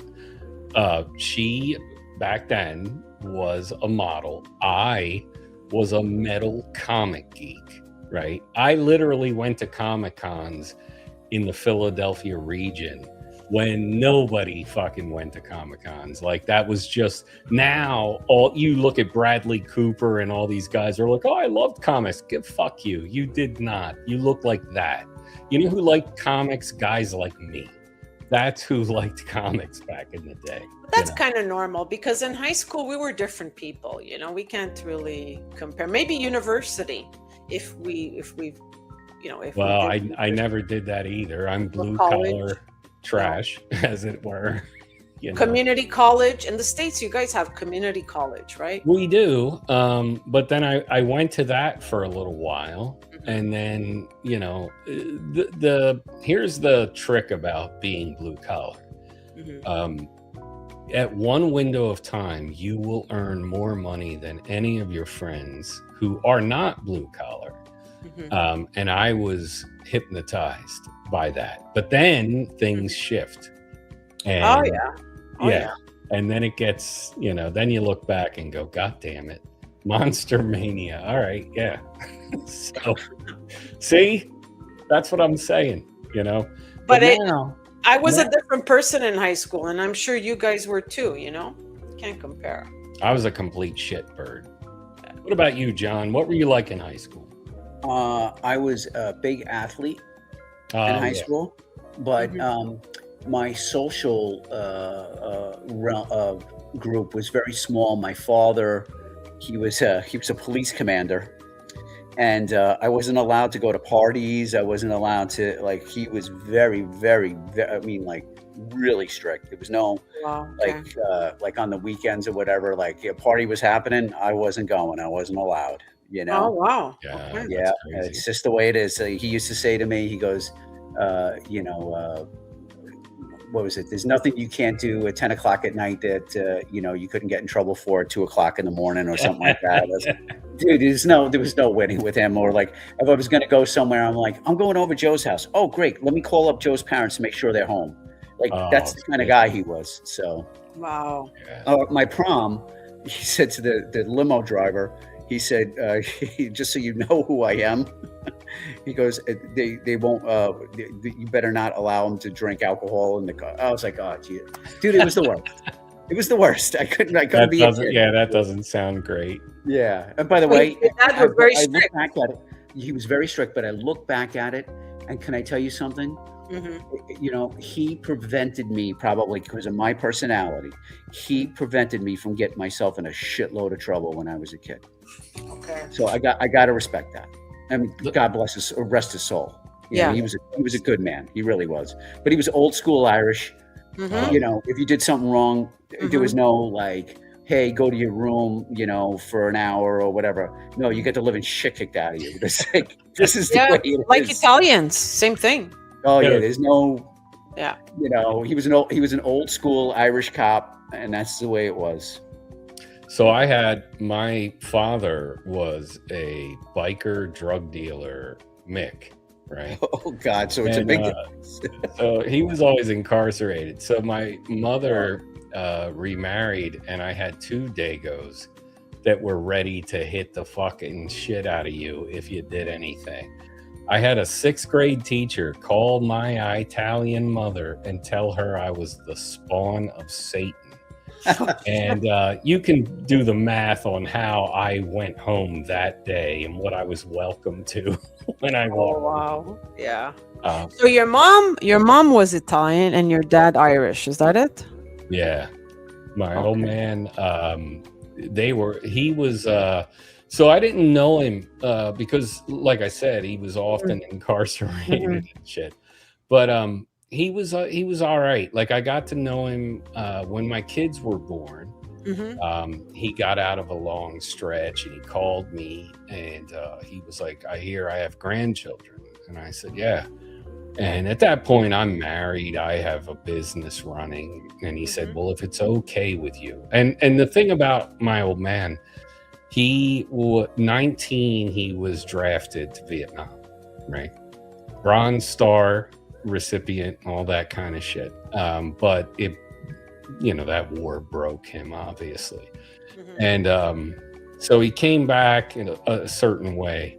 I don't like to cry over spilled milk. So he wanted to meet his grandchildren.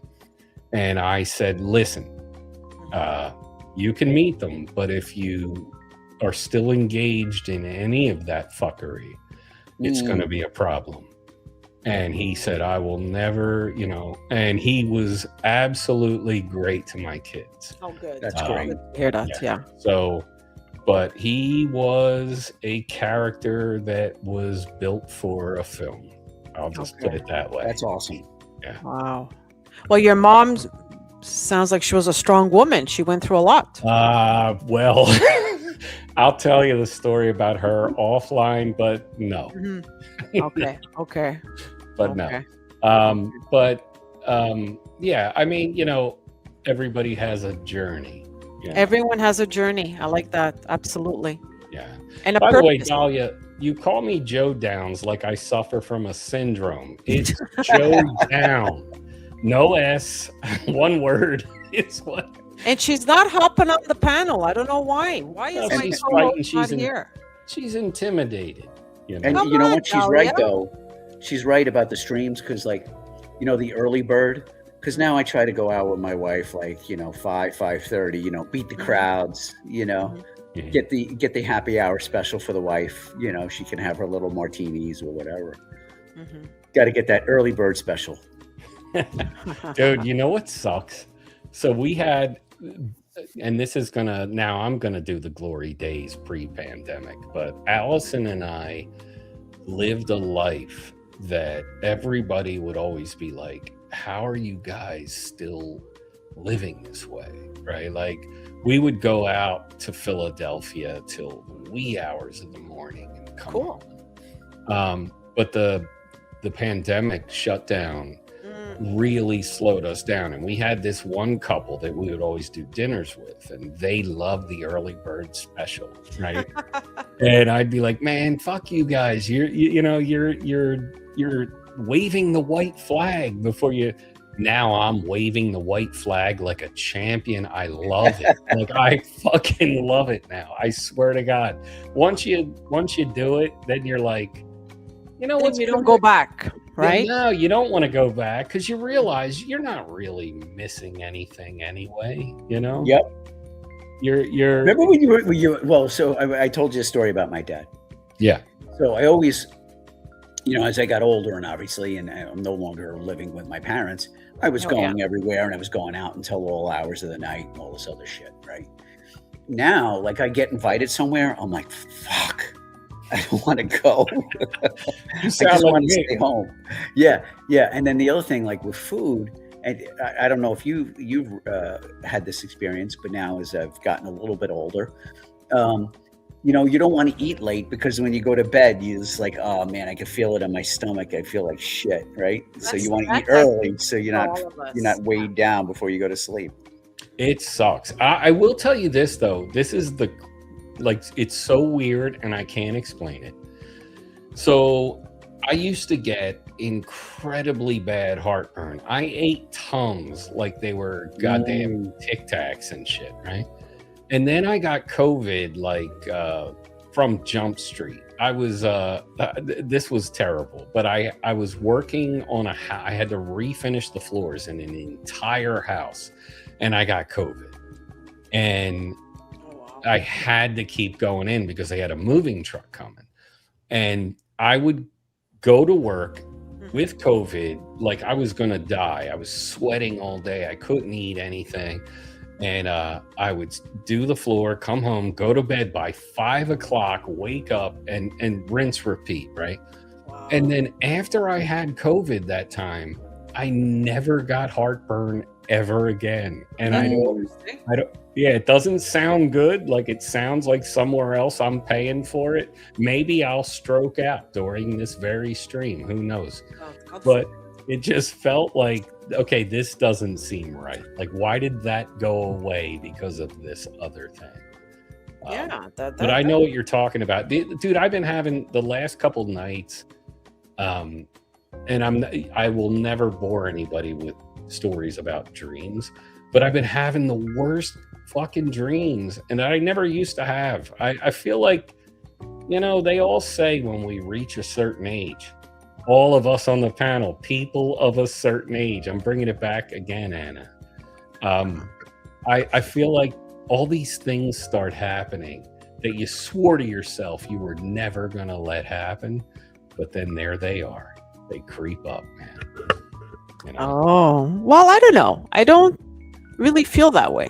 No, I don't. The only thing maybe is that I don't know. I can't I don't do crowds all that much anymore. But if I am in a crowd, it's okay. I just don't intentionally put myself in a crowd. But if I have to, I'm fine. And my energy level is even better now than it was in my 40s. Oh, no, I don't have that at all anymore. Mm-hmm. Like I feel Lethargic? No, lately I do. Well, maybe you're vitamin deficient. You're missing some nutrients or something. There's always an explanation for it. Maybe maybe I'm not being physical enough for my age. I don't know, but I feel like I am. I don't know. I don't think anything's changed, but I don't know. Maybe I'm getting Vitamin D can do that. Vitamin D deficiency. And you brought that up last time. Maybe I should. I have that bottle down there. I should try. John, do you take vitamin D? He's gone. John took a break. He was like, you know what? Fuck you guys. Or maybe old age caught up and he fell asleep while we were talking. No. He's actually a year. Well, you're both a year younger than me, so stop it. I know, but it starts to kick in. I'm telling you, I don't know what it is. I sit down and I'm like, all right, I'm gonna make a video today, and then I start to do it, and I get sidetracked with other things, and you get distracted. But that's maybe something else. You can't focus as much. Maybe I have that what they call ADHD. Well, I don't know. I don't know. Maybe we can ask the chat. Can people develop ADHD out of the blue, or do you always have it? Actually, Kay would know that. You know what I just saw myself. I look like a Hot Topic preferred customer right now. Do they have Hot Topic up in Canada? No. I got this black background, black shirt, bracelet. You know what? I feel like I'm trying to be too cool for school right now. Actually, I love the background. I find it very cool. This was one of the original when I was still the dry down, low down, hence DDLD. What does it say, though? What does it say? The dry down. There's I can't. Here. The dry down, low down. That was when I first came in to the community. By the way, speaking of the community, because of that channel and EJ Wells from Happy Land, rest in peace. Today, on this day, EJ convinced me to continue to make videos and shit when I didn't give a shit about FragCom. And he told me, I like what you do, keep doing it. And I kept doing it and stuff. On this day, Delco the movie was released on physical media. Oh. And I did the movie poster, I did the DVD cover, I did visual effects in the film. Wow. And that's hard, visual effects. When it shows up on Tubi, the streaming platform, I did the splash screen and all that kind of shit. And that's all because of FragCom and EJ Wells. So something good comes out of this community once in a while. Of course. You always have to look at life that way. Yeah. We learn. With every experience, we learn. So my chat here is dead. Is it still going? Oh, John said be right back. The last thing I have is from Dave B. Great photographer, by the way. If you haven't taken a look at his Insta. I have, because he's on my Instagram, and I told him, but he said that he's only a freelancer, and oh yeah, I see Captain's message now. Yeah, no, I'm back. I've been back for a little bit, but I was not going to interrupt. Yeah. Thank you, sir. I tried. Wait, I tried a little. I don't want to say your real name. Maginosis. When I now that it's out there, I want to show you what I did in the visual effects, and I had no idea. And I want you to judge me because I had no clue what I was you were doing. just experimenting, no? Yeah, well, so Chris Pierdomenico, who's the director and writer, he did a Kickstarter, and they raised a metric fuck ton of money. What he started off was a small budget, and then the owner, or one of the co-owners of the Philadelphia Union soccer team, ended up infusing a bunch of cash into it and stuff. But I ended up learning about this and knowing him through Amanda, who's one of the co-hosts on my stream. Mm-hmm. And so at the end, I grew up in Delco, and it's set in a specific 2004. Mm-hmm. And there's a very iconic restaurant, but they had since changed their sign, and he filmed it after the change. And stuff like that bothers me. If I watch a film and it doesn't feel accurate visually, it drives me crazy. So I sent something to Chris, and I was like, hey, I fixed a sign here, so it's the iconic sign. Then he asked me, can you do that in the rest of the film? And I was like, yeah, whatever. But then I didn't realize how difficult that was going to be with some of the shots. So I came up here at 8 a.m. on a Saturday morning. I told Allison, you're not going to see me for the rest of the day, because I had to go through YouTube tutorials and all kinds of bullshit. And I pulled it off pretty convincingly through all the shots I had to do it in. So the best part of it all, while I'm boring everybody here, they screened it at Kevin Smith's Theater in Atlantic Highlands, New Jersey. We went up there, and I got a standing ovation while my woman was sitting there. And John, you know what that means when you're trying to bone down later that night? Yeah, you know what I'm you're saying? the man. You're the man. So you felt proud. Well, I felt like, oh, I've closed this deal. I'm so boning down later. Yeah. You know? So that was the good part of it all. How old were you when that happened? That was like last year or something. There you go. And I'm an old man. You know, usually you broads lose interest at a certain point. I'm 17 years in. You know what I mean? And yeah, so that was kind of cool. But last year, it didn't feel like it was 16 years in, right? That night felt like... No, and I got to take her to a red carpet premiere. She got to hang out with celebrities. Wow. She's that term star fucker? She's one of them. You know, she kept going, we got to get her a picture with this person. And I was like, I don't give a shit. And I really don't care. But all the pictures we have from that night are her with everybody. So that's cool. I was on a winning streak for like at least that buys you, with women, that buys you like 2 solid days of being not in trouble. You know, 2 days. Just 2? At least. Yeah, that's what you get, 2 days out of it. Before they start figuring out how you suck again. You know? Yeah. Well, so I remember my dad. So my mom used to say to my dad, "You never take me out. You never take me out. You never take me out." Right. So what he did was he had a book, and he started putting in the book Okay, we went, here or there or whatever. So then, he waits, and then one day my mom says to him, you never take me anywhere. And then he breaks out the book and he shows her the book. He would document everything. All the Yeah, just to fuck with her, Yeah. You got to do it sometimes. Sometimes you got to hold them. You got to say, hey, here you go. Yeah, man. But you're very active, eh, Joe? Like you go out a lot and you do stuff. Not as much. Like I got to go to I have to go to New York this weekend.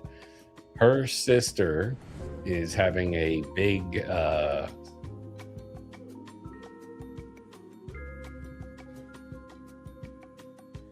You froze, Joe. Yeah, he froze. The last we heard is that the Her sister was having a big something. Oh. Am I back? Now you're back. So her sister's having a big something in New York?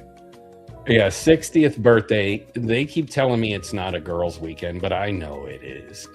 But anyway, we're going to head up there. I've convinced her we don't have to participate in all of the things, and I'm just going to keep her company. So I will be back in New York City this weekend, as far as being old and doing things and stuff like that. But I don't know, man. I try to, as what do they call this? The twilight of my years. No. You're not at that point. No. Jesus. I feel like it's close. What are you, 80? Yeah, I mean, sometimes I feel like I might be. When you're getting out of bed in the morning, you might feel it. Well, especially a blue-collar job. Yeah. Well, you know what, man? Demanding on the body. It is, but like the more I do it, the better I actually feel. I've known guys that have retired from my career, and they've told me that within 6 months, they were just completely broken down. And they were like, if you keep doing it, you're good. And so but I also don't want to keep doing it. So I don't know, conundrum and all. Well, you need to keep moving. Maybe that's it. No? I guess. I mean, I try to move around. I try to do things. Like if I stay home for a couple days, like schedules get screwed up and whatnot, I get depressed. I start feeling useless, and then I'll just find something. I go outside and cut things down and try to do things. I don't know, but I don't know. I don't want, like, I meet guys all the time, and they complain about their back, and they, all that kind of stuff. And if you have a back problem, you have a back problem and all that. I'm not judging, but like, I don't want to be that guy. And I don't feel like that guy. Like I know all of us, when you look in the mirror, and this bothers me too. Now, you know what? Now this is therapy for me. You know how when you look in the mirror, you still see you? 100%. You still see the younger you. And your brain still thinks you, right? Yes. But nobody else sees that. You know what I mean? Man, you're depressing me. I know, but like, dude, like I'll watch. Okay, here's a perfect example. I'll be on Facebook and I'll see, like, maybe not somebody I'm friends with, but somebody I used to know. Then they're friends with somebody, and then you'll say, "Wow, that person aged, right?" Like, look at that guy; he looks fucked. Yeah. Then I think. No, I really did. I'll be like, that guy looks 20 years older than what he's supposed to look like. But then I think other people think that when they see me. And I don't, you know what I mean? This is where you don't see it. You don't see it in yourself. Like when I go to the gym, like I've had people say to me, sir, you know what I mean? And then, and then also like I had somebody like, okay, this is the worst. So I was working out and the guy said to me, man, I hope I could work out like you when I'm your age or whatever it is. I'm like, shit, fuck. Yeah, I think they call that a backhanded compliment or something. How old was this guy? Was it a kid? Was it a guy in his early 20s? 20s, and I'm in my 50s, and I guess I was working pretty hard.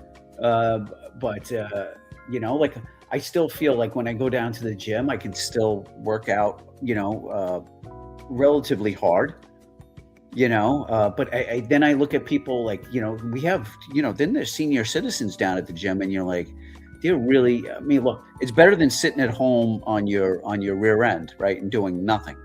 So I respect it, but 100%. they do the best that they can, and I'm like, man, I hope I don't get to that, but I know I'm gonna get to that.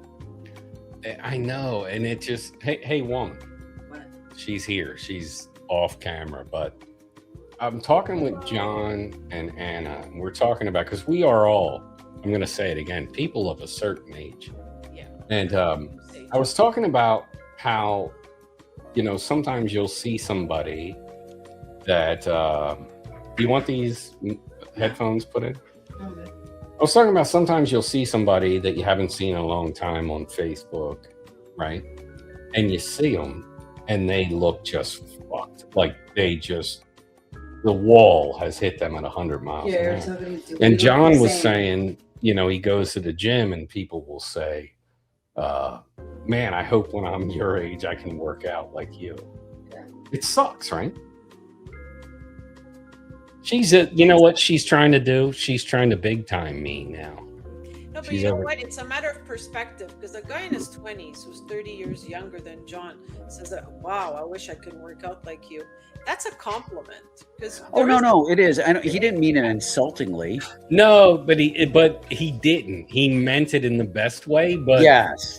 you want to be the guy that nobody can say that to, right? Sure. Yeah, that's the thing. I'm going to plug in some headphones. It depends how you want to age. Do you want to age gracefully, like good wine, or do you want to age like crap, So there are two reasons. Let's say your genetics are pretty poor. I don't know, you have bad genetics. You'll age like crap. And if you have bad genetics and you don't take care of your health, you don't eat right, you don't exercise, your chances are that. And it's just kind of like a logic behind it, Staying in shape is a lot of work. It is. It is. I admire John for going to the gym every day. But also, you know what? Now I'm also going to say, fuck you, John. You're retired, you son of a bitch. You know what I mean? It's honestly, this gets a little deep, but I was there the day my dad died in the gym.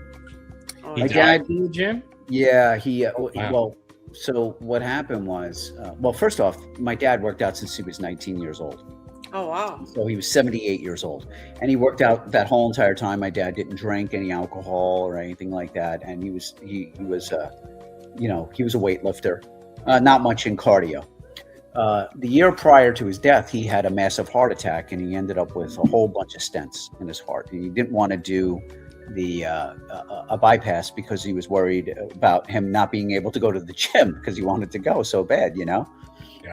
So I used to take him.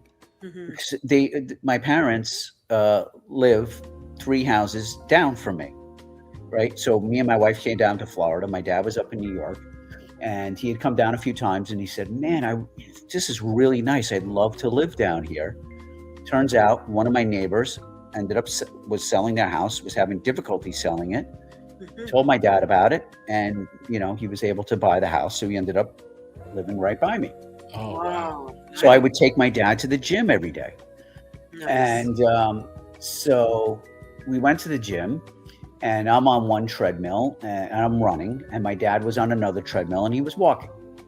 He walked in front of me, and I guess this was during COVID, so you couldn't be right next to each other, kind of thing.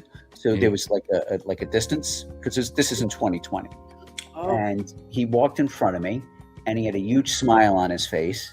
And I thought he was going to talk about, like, did you see that girl's ass or something like that? Because that was my father. Like, he would say something like that, It was like, oh man, you see that hot girl over there or whatever? Like, Dad, shut up, kind of thing. You're really fucking embarrassing. So he came over to me, and he had this huge smile on his face, and I yelled at him almost like, I'm like, not now, because I was running, I'm in the middle of running, and I'm like, not now, and he went to the bathroom, but he went to the unisex bathroom. Mhm. And so I was, I finished my run. I go to the the machines. I start lifting weights, and somebody said, "Hey, where's your dad?" And I'm like, I don't know. I said, well, he usually goes to the bathroom. So I went and I checked the bathroom. I can't find him. I check all over. I'm like, I can't find him. And I'm like, son of a bitch, he freaking walked out of the gym because he was mad at me for yelling at him. And seriously, I thought that because he was that type of guy. Like he would get like vindictive that way. And he would just be like, screw you, I'm out of here, So I went searching for him. I couldn't find him, went back and forth, because that would be something that he would do if he got pissed off. I went back to the gym several times, couldn't find him. I came back about an hour later and I see the cop cars there, and I knew he was dead. I went in and I saw the guy. They said, no, please don't, sir, don't walk down there. We'll come and get you. And I'm like, so I grabbed the kid. I said, is my dad dead? And he looked at me and he said, yes. And so I went outside. Yeah. And he went into the unisex bathroom. He dropped dead, and he must have gotten up. He collapsed, and he had a fractured skull. So he had a massive heart attack and just went down. And that's how my dad died. That sucks. So yeah. That's rough. Yeah. It was, and of course, I blame myself, after he died and you can't. Yeah, you can't blame yourself. No. It's that was gonna happen no matter what. Wherever. Yeah, 100%. Yeah. So sorry though. Yeah, no, it was something that it definitely. I tell you, and this is like, look, I never cry. I just don't. Right. No. When my dad died, I tell you, I cried like a fucking baby. Sometimes you have to. I couldn't. Yeah. So my dad, real quick. Do you want to swing in? Because I don't want to be seen. She doesn't. All right, let me move the mic over. I can only move it so far. I can hear. You gotta lean in. So my dad, same idea. Hold on. Can you hear her? Yeah, we can hear her. Yeah. Yeah. So my dad, same idea. He lived in this neighborhood, and he would always go to this one grocery store. And my son was very sick, so I always had to go to the same pharmacy at the same grocery store. So we got to know each other over the years. And my dad had a heart attack in an aisle number 9, whatever it was, during his favorite time of the year, which was the can sale. Is this all making sense? Yeah, it does. Yeah. Right? So it doesn't when you just like, what? So he had a heart attack in the can sale in an aisle, whatever it was. And I had to go and look at his body with whatever, a neighbor came over and said, your dad died in ShopRite. They contacted us. They can't get hold of anybody. So I had to go identify the body. And, the best part about it was he was going to have that heart attack wherever he had it. Mm-hmm. It just happened to be, fortunately, in my life, I say in ShopRite, during can, in aisle, whatever. Yeah. Because he loved everybody at ShopRite. They all knew him. They knew, so wherever he was going to have it, he was going to have it, And you said didn't you tell me the pharmacist was the guy that let you know? Yeah. Yeah. But John, I want to say something to John as well. I think your dad died exactly where he wanted to die, at a gym and with his son. Oh, So So that's it's funny you say that. He was very, very talkative to people at the gym, to the point where I used to say, like, because also, as people get older, I guess they don't have a filter. And he would talk to women down at the gym, and I'm like, so I would grab some of the girls. I said, listen, are you okay? Because I know he's this old man talking to you. But it was like, and they're like, oh, no, he's the cutest old man. We love him and everything. So I was like, all right. Mm-hmm. But there was this guy that was down there, and I see him about a year. So I never went back to the gym, by the way. So they had opened up a Crunch Fitness right across the street from this gym. And I had already joined it, but I would still go to the other gym because my dad went to the gym, right? Mm-hmm. So about a year later, I run into him. His name is Scott. And Scott comes over to me, and we're talking about my dad and everything. And he said to me, he goes, your dad would tell me all the time about how you used to take him to the gym and how you would always look out for him and everything. And my dad would never compliment me or tell me that, but he told that to other people.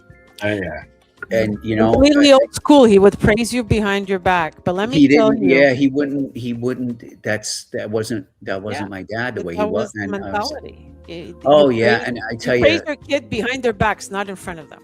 Oh, it's just, it really was. It made me feel so good, But it's like certainly was proud of you. He had every people have like relationships, with their kids. Like I know Joe talking about his dad and what he went through. I know, and I don't know how you are with your children, but my son's 30 years old.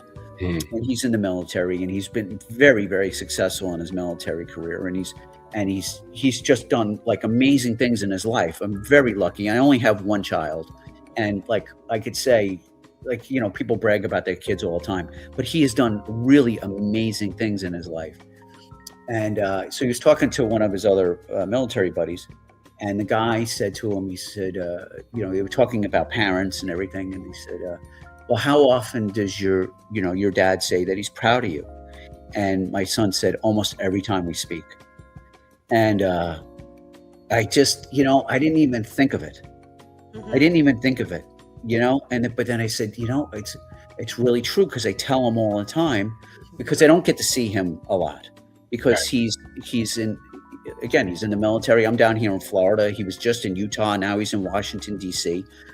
I don't get to spend a lot of time with him anymore. And so our relationship is over the phone mostly.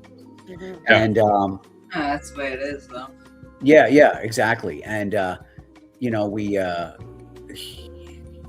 the time, like, you tell me, oh, I'm doing this, I got this award, or I did this, and they put me in this particular spot because where I'm ranked, and they have rankings in the military. I didn't realize. I'm not talking about like lieutenant, captain kind of rankings. I'm talking about like you're ranked against your peers kind of thing. And he's ranked really, really high. That's awesome. Yeah, and I mean, like, and I just tell, like,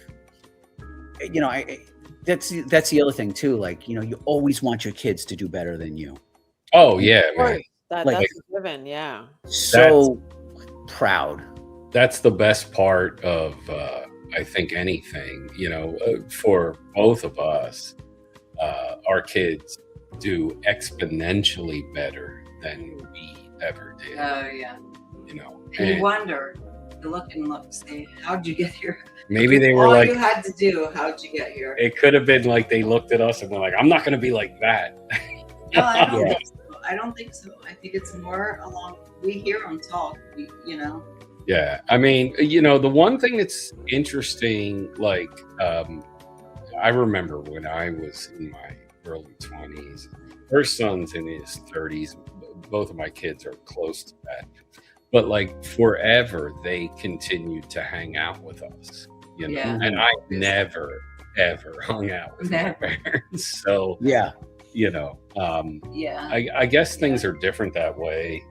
But yeah, it's interesting where you're talking about when you learn of relationships that your parents had with people that you weren't aware of, right? Like when my old man died, the biker one, he died in his sleep.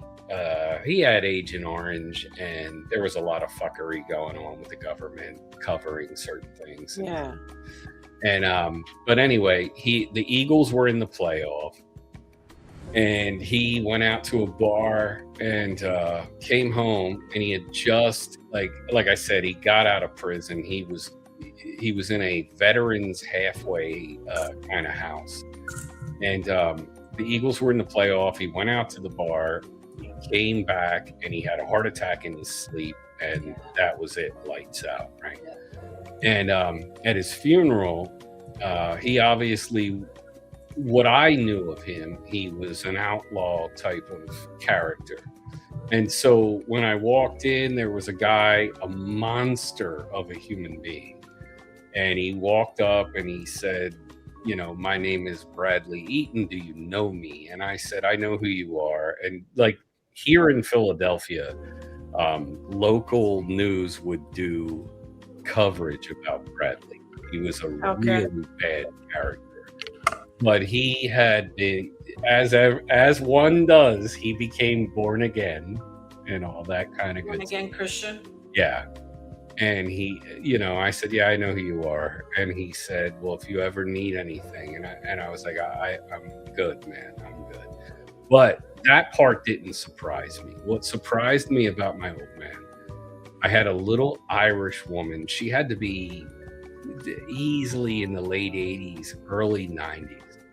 And she came up to me and she said, if it wasn't for your father, I would have never eaten.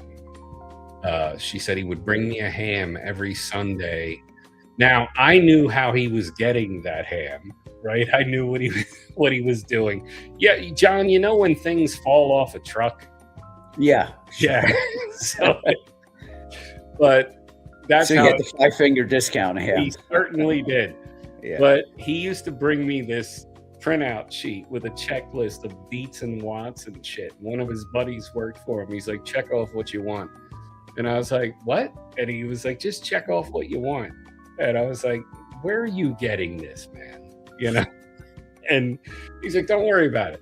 Don't ask questions. Yeah. But so that's how Sometimes you can't ask questions. You have to keep your mouth shut. You know? But that's how this old woman was getting her ham and all the food that he was bringing her every Sunday. But he brought it every Sunday. That's right? amazing. So He did good. Yeah, I guess. I mean, yes, he did for that one. But it was interesting to learn the different roles he played in different people's lives. You know? And it's the same with us. It's applicable to me, to you, to John. We play different roles in different people's lives, but we always have a purpose, you know. Either we're the catalyst in people's lives, we're the instigator, we're the peacemaker. We all have a purpose and a role, you know. So we have to accept it. And you know, if it serves someone well, I guess that's fine. The ends justify the means, as Machiavelli said. Sometimes, right? We can say that the ends justify the means. He put food on the table for that woman. Now, how he got the money to buy the food is one thing, but he put food on the table for someone. Yeah. And that woman, because she was explaining her Social Security did not cover what she needed it to, you know. You know, like Al Capone, you know, he fed, you know, so many people, right, during the Depression and all that. Sure. But then, you know, he things also got to his head. I mean, he did go insane. But let's say prior to the insanity, he did do a lot of good. Well, there was a lot of syphilis going on there, too, you know. He could have had that, actually, for real. I think he did. I mean, you know, back in the day, a man could just go about town and do his business and contract. That's all. Apparently, King Henry VIII had syphilis, and he was insane because of that. Did you know that? Oh, he froze. Not again.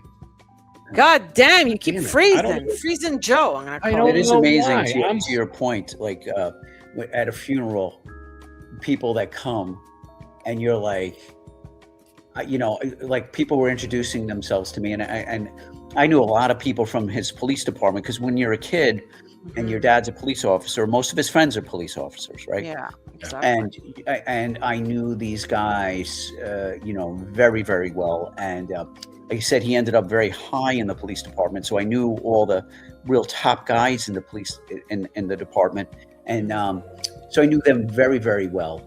And then there was guys that came in there. They used to be just cops underneath him, and I had never met them. And they just said the nicest things about my dad, and it made me, you know, like made you feel good. Yeah, man. Just like, holy shit! Like I didn't, you know. I mean, of course, you know, like I know he did stuff for people and he was good to people, you know, but you don't at the time, you know, realize the impact, you know, that he's making or whatever, you know, for them to come out and pay their respects. So. And it's the same thing for us, right?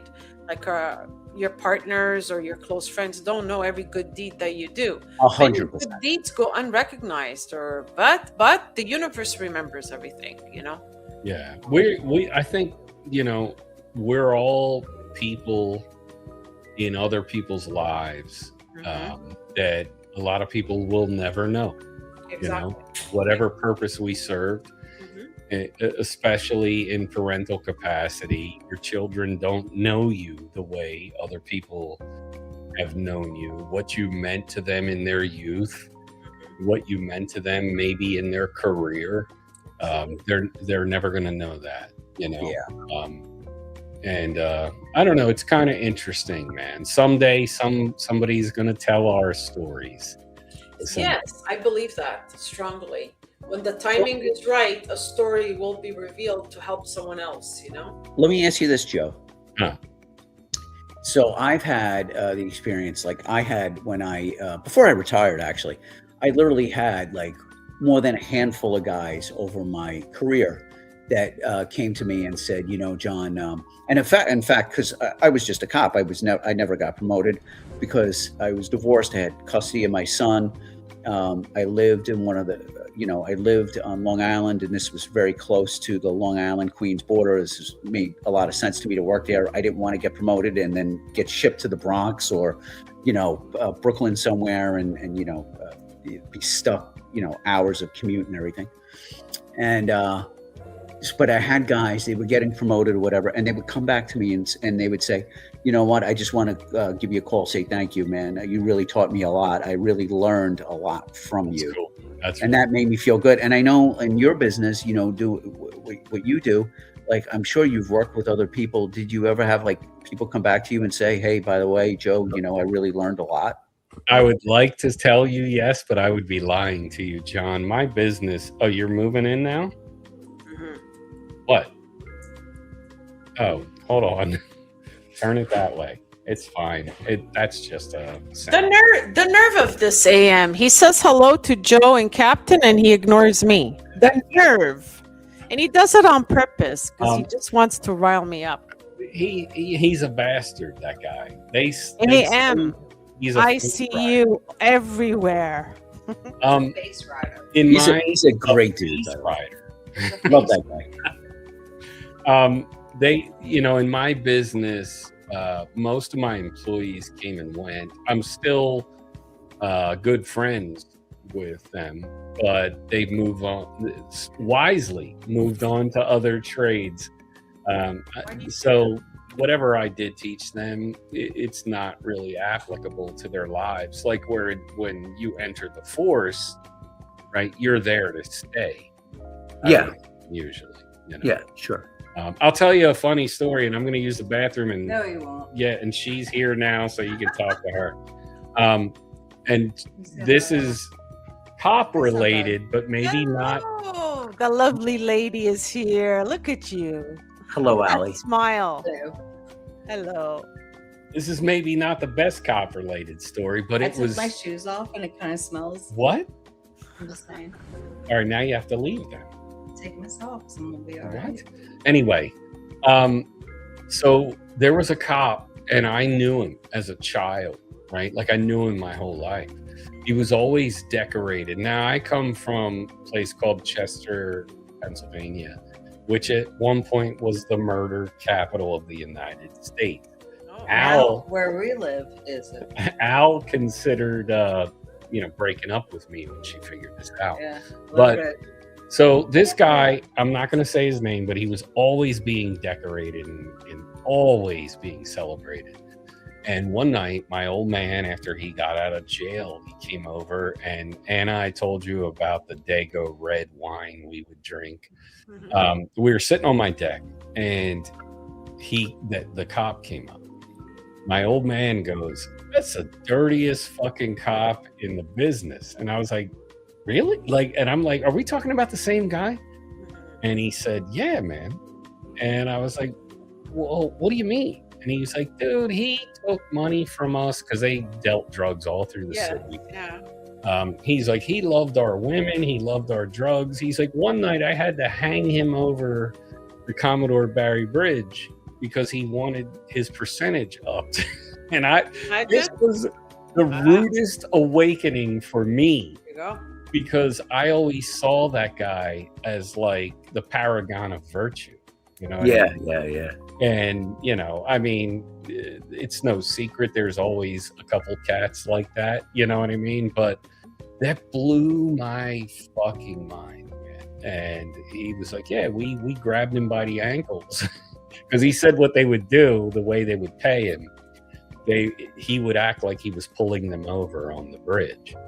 And then they would exchange whatever money. There you go. Yeah, same shit happens here in Montreal. I mean, that's... It's kind of crazy, though. Like, I mean, but that fucked me up. Like, you know, you always hear... Like, I always assume, oh, it's some low-level guy that's doing this. No, it's never a low-level guy. But, yeah, that kind of harshed my mellow a little bit at the time. But... what are you going to do? What do they say? There's always a bad apple in the bunch, I guess, or something. Sure. In the 70s, it was a much different time. Dude, it was a wild time in the 70s. So I got hired in the early 90s. I know you got to go to the bathroom. Oh, but, wait, you started in the 90s? Yeah, I started in the 90s. Yeah, that would make sense. What am I thinking? Okay. Yeah. Yeah. So I still worked with, so I still had guys from the 70s that were there. Yeah. And there was no cameras, no nothing. There was no Ring doorbells. There was none of this shit. And yeah, I mean, you know, they were the last of the old time type of guys. I mean, you know, they would do stuff. I would be like, holy shit, like whatever. I just stay the fuck away from them. Yeah, you just mind your business. Part of you know? Do your shift, mind your business, you know. All right. Yeah. I will. Yeah. I like my shirt too. I'll be back. Yeah, I'll be back in a minute anyway. I got to go right, do now stuff it's with you. the Yeah. I'll be right back. Yeah. No, well, it's you and Anna. It's you and Anna. Yeah. I'll be right back. Don't talk Literally about 30 seconds, literally 2 minutes. I know how this works when women get together. Don't talk about my penis. Here we go. I know how this works when women get together. I yanked it up. Go ahead. Professional got up with his earphones Well, on. you wrapped it around your chair. They're funny. Right? Just go. Men are silly. Like, what is that, right? I do. No, I don't know. It's all. I got it. I'll fix it. Look. So I have poured beer on his thing. No, there you go. You drink the same beer, Allie, or you have a different one, a different brand? No. What's your favorite beer? He hates IPAs. I like them. I explained it all. Oh, you do. So I went in the liquor store to get him some IPA or non-IPA. Sorry, and it didn't go well. But we just disagree on beers. Do you like Heineken? No. You're not a Heineken fan. No. I like Heineken. I don't like Heineken. I the old school stuff I don't like. You know. So how are you? Good. I'm just I was listening to Joe and John share. You know, sometimes I just love listening to people's stories, you know? Yeah. I'm not a great listener. So based on history, I think I try to watch and follow along to a certain extent. And I think you look like a good listener, though. You look like a good listener. No? Okay. I feel like you've made a way for yourself. I think like everything is going well, and there's certain things I'm just not going to listen to, and other things I am. So I think you've done very well. So what do you think your like future plans are? What do you think you're going to do? What you're doing, it's great. You mean with the live streaming or with my career with art and teaching? Live streaming, but I'd love to hear about the art and career. Well, with live streaming, I'm just like improvising. I'm just going with the flow, really. I'm doing this to learn, to connect, to share. You know, I'm kind of like finding my little niche. Yeah. And what comes to mind is Giaconda Lounge, you know, kind of like a loungy place where people talk, share, laugh, you know, about whatever, you know. Some nights seem to be a little more intense, a little more heated than others, but no gossiping, none of that, just chilling and sharing. Yeah. You know? That's good. Yeah. And a little gossiping, a little sharing. A Like, little bit. especially if you just have we're to, human like, beings. We're gonna gossip a little bit, No, but not I'm too already much. I feel like if you have a women's night, he's gonna hate this. Yeah. I'm With a little already back. gossip, Don't talk a about little my this and schwanz. that. Actually, 2 or 3 streams ago, I had 4 women. I had Kay, I had Lucy, I had Dahlia, and myself. We had a blast, you know. Is that the one we popped onto or no? Did you hop on? I'm trying to remember. was I don't like- think so. Was it? There was 2. Well, I had Lucy, I had Kay, and I had Dahlia. Oh, it doesn't matter. They were here one of the times we were here. Yeah. But And then Steely was also on, but just for a little bit, maybe 5-10 minutes. oh yeah, I that was enjoyed when I came on. I enjoyed that. yeah. Yeah. That was fun, and She got mad at me at the end when I said all the things I said, and then she was like, "I had something else to say," but she thought I shut the camera off. I didn't. I just walked away. oh, Mhm. You know. Yeah. I don't know what it was, but yeah. You know, I'm just and you're learning new things because I am a rookie, right? So you have burners, you know, that are funny. Like we all know Bosenstein at Law, you know. Yeah, This what? one's funny, you know. It always says the same thing, you know. So I don't know if you guys know this, but the other week, Anna had a guy with an anal prolapse. Yeah. that showed up. Wow. And I had to take the stream down, and that was a Okay. 5-hour stream. That I Kay- didn't know. Kay the other day had this black guy in a mask, and he was whacking his bag. You had to see this Yeah. thing. We had to All right. take the stream down. Yeah. The only thing I saw was the peanut butter guy. That was it. I didn't know Yeah. about prolapses and So good the lord. peanut butter guy, like she didn't take that stream down, right? Like he You didn't didn't know. do I anything. thought she did. Well, the peanut butter guy Well, it was made his out. way to the jerks. I saw him over there. Yeah. Is you know, Oh, he made it to all the jerks. Look at that. One time appearance and boom, he made it to He's all Oh, the that was jerks. disgusting. I left. I got off that. I couldn't take it anymore. It was fucking gross. Excuse my language, but it was John, gross. if I may, the part about that I love is that you are cannoli alumni, right? Yeah. But you're the guy going, dude, don't do this. Don't do this." I like that, the cannoli alumni. Yeah. You know what? I guess past experience, I know it's going to go bad. Mhm. Just get out of there. Get out Yeah. of Dodge before you get accused. Yeah, just don't be on screen while it happens. Exactly. Go enjoy yourself. I just want to know about that book person, the prolapse. Like, The prolapse guy? I don't know. Did he Where was show his that? prolapse? So it was Anna's stream, It was my and Anna.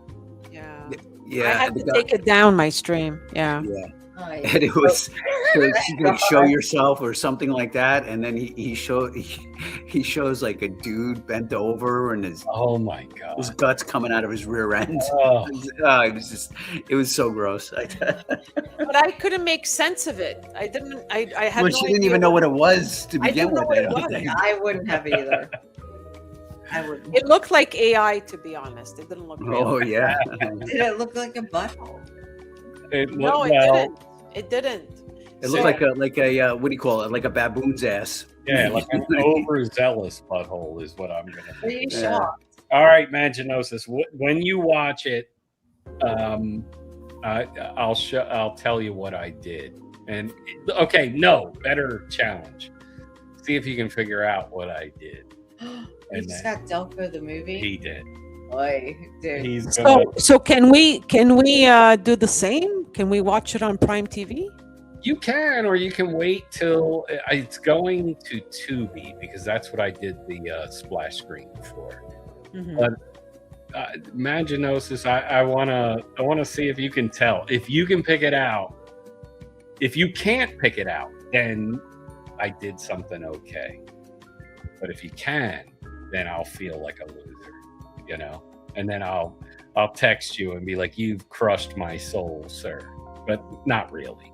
Be because- fine. But yes, you all can do it and look at it and buy a DVD or just watch it on Yeah. Tubi. It's on Prime, I think, but it'll be on Tubi soon. Tubi is the most popular station. to Well, watch. because dude, Tubi is the most profitable of all of them. Do you call them stations anymore? Streaming services. Oh, sorry. But Tubi, dude, Tubi is so. I'll tell you why I love Tubi. Because I'm a loser, and like, dude, John, you remember like Saturday morning Shazam?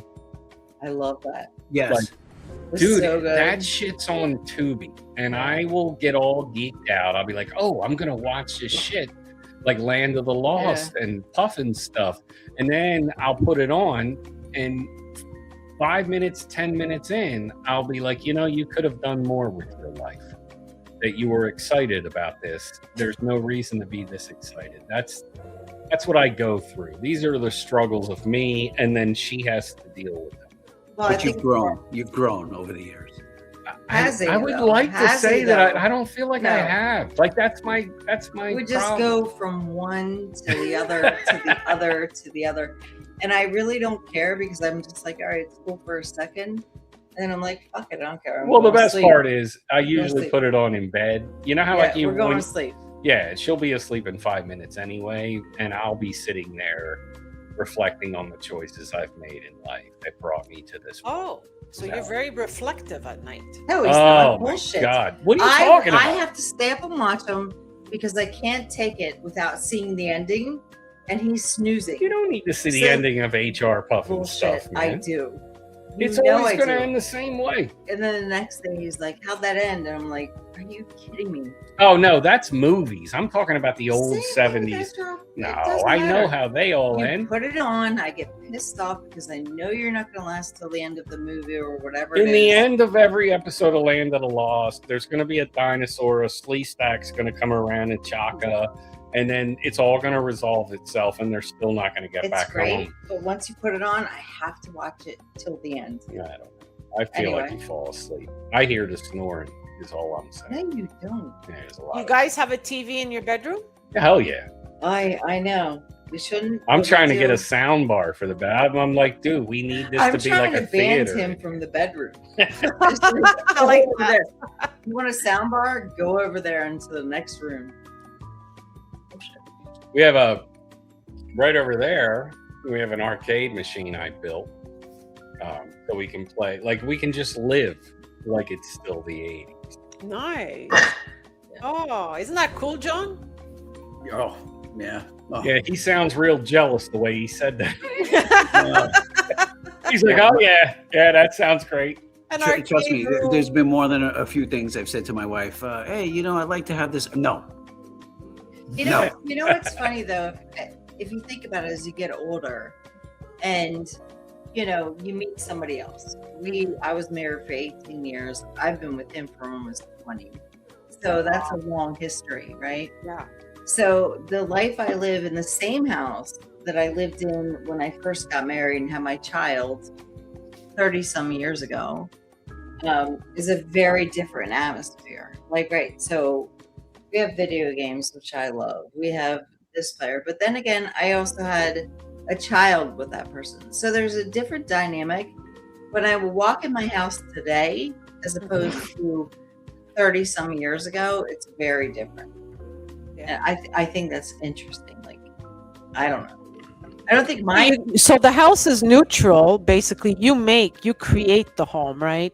You Yeah. create the energy inside that space, Yeah. right? It could be the same space, and it can feel completely different. So Oh, it's yeah. interesting. Yeah. You've been living in the same house for, you said, about 30 years, right?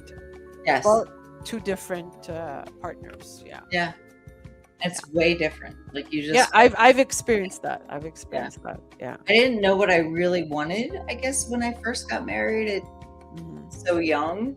But now I don't I'm think that's thinking accurate. no. No, I think we all think we know what we want in a first marriage.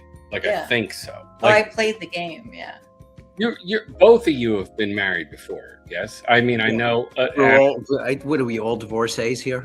I think so. we are. Yeah, I yeah, am. everybody. Yeah. I've been divorced Anna's Yeah. been divorced. You Yeah. guys have been divorced. Yeah. Yeah. So Yeah. But I don't have any kids though, so that's different. I from you guys. don't think that takes. I think still your house is what your no, house but is. what I'm saying is you don't go into the first marriage thinking you didn't know what you wanted at the time. Like you think nobody gets married, I don't think, thinking, oh, this isn't what I want. Oh no, you don't know your style. Well, you're not. sometimes you can walk into a marriage with doubt. You can have doubt that you have it inside you. The doubt, you're not sure, but you're doing it anyway. I don't disagree. Well, okay, That's I'll how tell I you. felt I don't in the dis- I'll first be right marriage. back. I got to take the dog. Wants to go out. Sorry. The only thing I can say about my first marriage was that she was 5 years older than me, Mhm. and so I thought the things that were what I now see with time and knowledge, what I now see as wildly problematic, I thought was just the age gap, right? Like I thought, oh, I'm younger, I'm immature, she's Oh, you always older, and so, but I now can look back and I can see those things as oh no, they were big red flags, like, but at the time I don't think I viewed it as like I didn't know what I was doing. I just didn't understand, I guess, what I was Yeah, you didn't understand. How old were you? You were in your 20s, obviously. I started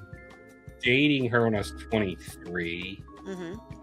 By the time we had my son, I was 26. Just turned 27. Just turned 27. So, but I don't, I look back on it, hindsight being 2020. And Yeah, all that's that what they kind of say. stuff. Yeah. I was just talking about how you decorate.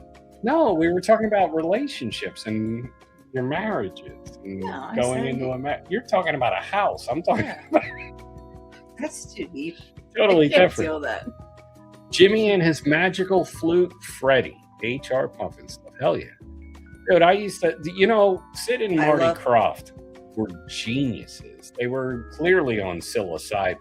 I was an HR puff and stuff for Halloween. Yeah, it was the 70s. And I had this great big yellow big thing. A yellow?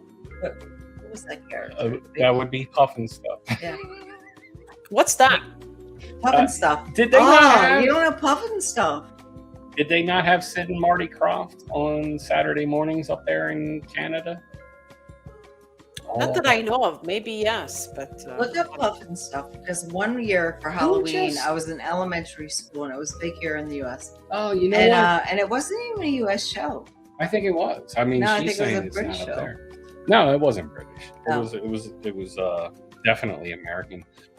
Actually, That was in the middle of a story. Shut the fuck up. you were saying you had the Halloween costume. We're You so called it yellow.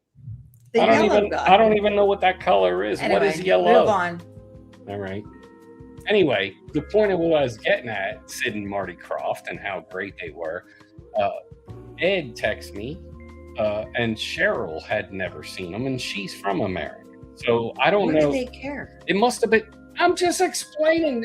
Anna's saying they didn't have them up there, but I'm saying maybe it was just a small window of time. maybe. Anna, they were adorable. They were cute. You never saw H&R Land of the stuff. Lost. No. Not that I don't remember it. Maybe let me look. Land of the Lost. Wonderbug, Dr. Shrinker, all these, Yeah. nothing. John would remember. Canada's a strange place. No, I'm straight. Blame it on me. What about you, John? He He was went taking away. he was taking the dog out. Yeah, Dr. Shrinker. No. Yeah, No. okay, I see it. No. All right. Dr. Shrinker, no. That's for sure. HR Puffin stuff with the witch. No? Nothing. Nothing. Yeah, what are you gonna do? All right, now that we brought everybody How down, about Battlestar Galactica?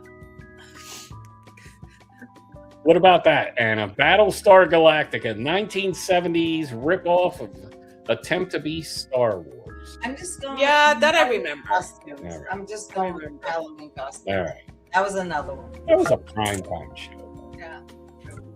Star Wars. I remember Star Wars. I was talking to Kevin, and he was saying he had only seen the Star Wars with Jar Jar, which was the Phantom Menace, right? And I was telling him, because Kevin is obviously much younger than me. Yeah, he's 36, I believe. Yeah, and I was saying to him, there's He's really... like my son's age. He's not much older, yeah, which is kind Couple of weird. years. But I was saying to him, if you weren't there for Star Wars, there's really no value to watch Star Wars now. Like, if you're his age, you're not going to get any How excitement. about Superman, though? Well, Superman's universe. Remember back in the day when you first went and they gave you the kryptonite? You could buy it. Oh, yeah, I had that. Yeah. But it depends. I mean, I'm sure did he agree with you? He said that he wasn't really overly impressed, but Kevin hates everything. So I sent him. My Okay. nephew hates it. The other night, I was watching a movie called Nirvana, the band, the show, the movie, right? This was a Canadian web series. I That's knew right. nothing about this. Yeah. You know it? Well, yeah. Oh, holy shit. Okay. I knew nothing about this. So my son calls me up and he says, have you seen this? And I said, no, I've never even heard about it.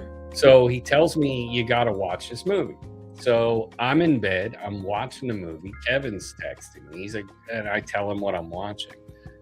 And so Kevin starts watching it. Now, I kind of liked it in a weird, it's a weird fucking movie. Yeah, They go it is weird. I like the weirdness of it. Yeah, So- I agree. So what they did that I thought was brilliant. So I knew nothing about this web series, right? But it's kind of an homage to Back to the Future. They create a time machine, and their entire goal is to play this club called Rivoli on, as Kevin explained to me, Queen Street in Toronto. Apparently a hipster kind of street. So they want to play there. They've failed their entire life. Now they're middle-aged. They create a time machine and they go back. But what they did that was brilliant, they took outtakes from the show, the web series, and they interspliced themselves into that footage. So it's them now dealing with them when they were, I guess, 20 something. I don't know what they were. And I thought it was kind of cool. And then I'm watching it, and all of a sudden Kevin texts me and he's like, yo, bro, this movie fucking sucks, bro. Yeah, I give it a And I was like, 100%, but it was- fair it was enough, kinda you cool, know. And he's like, you know, you like a lot of weirdo shit. And then there was that. So, you know, that's how it works. Although sometimes. we watch so much stuff, Yeah. it's hard to like navigate towards what you like, what you don't like. I give that movie, I liked it at first, and then it got weird. I but- thought it was great. I enjoyed it quite a bit. Look how AM came back with proper conduct now. Yeah, yeah. But he does it like an hour later, you know? An hour later. Imagine says, kids in the hall started at the Rivoli in Toronto. Oh, I dude, remember that. this was all brand new to me. AM. Oh, And yeah. the noticers here. Hello, hello. Hey, Mark. Hi, you Hello, guys. How are you? Good. How are you, Captain? Good to see you. Anna? Joe? What's going on, fella? Joe's longtime You gotta call him girlfriend. Kurt Cobain. This brawl. Yeah, I heard Kurt Cobain. I had to show up. Yeah. All right. Now that you're here, we demand an acoustic rendition a la Unplugged of all apologies. You may begin. Dong dong dong dong dong dong dong dong dong dong dong. I want to know if Ian bought me a Shiseido perfume. Who did? I want to know if AM bought me a Shiseido perfume. Because he was at the Shiseido counter in Japan. Shiseido counter? What is that? It sounds like it's a Japanese joint. Yeah, it's Hey, AM, you garbage human, you. My son went over to Japan and never wanted to come back. did you feel the same way? He thought it was a fantastic society.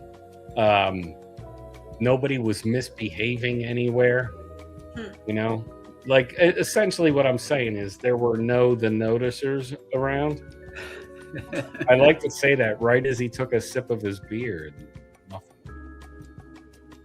Oh, I like what you did, Mark. Look at the background. Oh, Do you see it? How'd you do that? So Joe, I was watching. Remember when they had the tsunami in Japan? Yeah, Fukushima area. That's crazy. Yeah, and then they had all the citizens lined up, I guess for assistance, Mhm. kind of thing. And they were outside, right? And they were all lined up in single file. They were all behaving. And I'm like, this would never happen in Never. the United States. No. Dude, my Nice son reason. called me and he was in Japan and he was like, this is how society is supposed to be. He was like, I went on the subway. Everybody just sat there and rode the subway. And then he said he He went. said they have picnics everywhere. It wasn't remember? a pit. No, it wasn't everywhere. They just went to have their lunch. He and was like, everybody we had a went to have picnic. lunch, and was he was saying, like, there was a good. park, and he said, so we walked up, we got a bento box, they handed us a rubber mat. He said we That's went and sat in the park, rolled the mat out, had our lunch, rolled the mat back up, It was handed it yoga back. lunch. and he was like, and everybody was just super cool. Everything was chill, and he was like, this is how it's supposed to be. Well, AM hasn't answered. You know why? Because he probably only went to those. You ever heard about those vending machines that sell Japanese schoolgirls' panties? That's probably where AM was frequenting. I'm just saying. I'm not saying I know that for a fact. I'm saying based on how I've seen him behave on the street. alleged. You're hypothesizing. Yes, I am throwing out hypothesis. Well, I don't know if he's still there, but he was in Paris as of late. Well, that makes it worse. Yeah. You know. Well, Yeah, they just sell them on the street there. Yeah. Yeah. But Mark, how did you do that? The background. I find it really cool. Oh, I just fucked around a little bit on the AI and got a pretty decent looking Japanese styled Where's Waldo. When you lean in on the mic and ask a question, he hears it. Yes, he's the potato. Yeah, That's how I know you as the potato. Oh, you don't know him as Kurt Cobain? No, I just know him as the potato. not yet. Yes, but the last time he was on with you, he was a watermelon, right? Remember? Remember the watermelon? Yes, yes. Yes, yes. Here we go. Here we go. Here we go. And he's growing his hair out to donate it. I think it's really, really nice. So, you know, Him as a perfume bottle. so I brought this up to you before, Mark, but like Okay. I know Cardiff Electric, the potato. Oh, he Right. sounds a lot. I do watch Cardiff. I tried to reach out to him. He's an asshole. Yeah, he's a total dick. But so And I hear for it's like the not last, it's got to be almost 2 years. I'm familiar with Cardiff. Right. So the night you came on as the potato, and especially when you did the AI songs and you had the headphones on the potato, Oh, right, yeah. and The same thing. so the first time we saw you, she was like, "Is that Is that Cardiff? potato you've been watching? Yeah. A different potato, you know?" Do they sound like familiar? Oh, that's kind of funny, actually. No, we sound very different. Totally different. He's that's Canadian. why- He's Canadian. He Well, is you'll always be the potato. Sorry. Cardiff. Aw. Cardiff is more of a hello. He's Yeah, one of yeah. those kind of guys. Yeah, sorry. He Yeah. definitely has the voice for radio, Oh yeah. for sure. Oh, you have a great voice as well, Mark. Yeah, Yeah. so do you. So do you. Yeah. Well, thank you. Yeah. Very kind of So you. you may not remember. I was just fucking with you. Mark is from Just kidding. Huh? Mark is from Nashville. You may not remember, but he is from Nashville. Your favorite place? We're, You like Nashville? I do too. Nah, we're good. I know. I I did. didn't like it. I liked non-Broad Street Nashville Yeah. or Broadway Nashville. Free. Germantown is free amazing. window. So we stayed in I taught him the 5 points or whatever Yeah, the hell they whatever. call it. Oh, you went to 5 Points. 5 Yeah. Points, dude. They that had a was pizza nice. shop. Yeah. Okay, It so wasn't 5 points. it was 5 Points or 5 corners Or or was it whatever. the Gulch? Where you were down Yes, in that Gulch. general We were area? in the Gulch. Okay. Yeah, Okay. from the Gulch. So they had a pizza shop there that was like, you know, you go into strange areas and there's Yelp. That's the only way you can judge things, right? Sure. So they had this pizza shop, and I'm from Philly area and, you know, New York area. Yeah. And it was like, this is the best fucking pizza. And I'm like, oh yeah, challenge I was gonna say, accepted, no, it motherfucker. wasn't. No, dude. Was it? It was amazing. That Really? place was really good. I don't know what it No was way. fucking called. Hmm. You don't remember that joint? Dude, it So you was, had the best pizza in Nashville. Is that it it? really So good. was. I don't remember. It was awesome. Go, Mark. I have to go check it out. I hate to say I followed, like I did from the beginning, and now I'm older. It's the same. I have no fucking idea what you're talking One about. bite. Oh, Everybody knows the Portland. name. It's Yeah. in Montreal. Sorry, but I started. You're supposed to know what I'm thinking. Yeah, you know, Mr. Man. I've been there. I started following him years and years ago before everything else. All right, that's And, fair. Our son introduced Yeah, him. way long ago. So we have One tried. bite. Yes, one. Everybody knows the rule. So we tried many of those pizza places over the years. You try to because, and then one point I went, They're I'm not not doing as, this anymore. yeah, they're not as good. Although Yeah. Prince Street Prince Street Pizza is in awesome. New York City every day. Mm. Go there this weekend, and I'm gonna have it again. I think we may So do good. the new it's called Sarah's. No, it's C-E-R. $45. It's Oh shit. low. Yeah, no. That's a lot of money for pizza. Jesus. What are I they know, using? but, Like freshly killed animal meat? So these two jamokes that started this pizza parlor, CERES. Yeah, Look it up. I've seen that review. Yeah. They worked in a Michelin star restaurant, right? So they spent 2 years figuring out the perfect sourdough for the pizza. But I have to show Huh? it's ridiculous. I know, but you Try got to it. do it. So I think I have to just you know, maybe I'll film it, and if I'm not impressed, I'll talk shit. Here's the Okay. problem. Why not? I wait in line 2 Fair seconds for something. They say If the it's any line. longer, I'm not doing it. So that place is probably not gonna happen. So if we don't hit there a certain time, they say the line can be up to 3 hours. yeah, I'm not waiting. Yeah. I don't wait 20 seconds. So you have to bring a Worth food it. with you while you wait to Yes. get in to eat. So- it? Yeah, Like, so you fuck can have that, a meal. dude. Good idea. Yeah, yeah. What? I'm gonna bring a breakfast sandwich. Like I what? got a Yeah, all right. tent. There's gonna be a tent and a Hold my spot. I gotta hit the taco truck. Can't order out. You can't order out. You No, there's no slices, What? and you can't order to go. From what I understand. Okay, hold That's up. not convenient at all. If you don't have at least like a slice day at a pizza place, you're not a pizza place. That's what you should. That's what I'm saying. But I also think maybe the pizza places lost their edge when they were like, I you don't can have know. a slice of this awesome. I mean, pizza. what if they did? You go to perfect- gourmet after you stop or serving slices. You're Yeah. like a gourmet place, and you can Yeah. fucking charge $200 for gold flakes on your goddamn pizza. Yeah, you're right. Some French restaurant in Pizza- Nashville.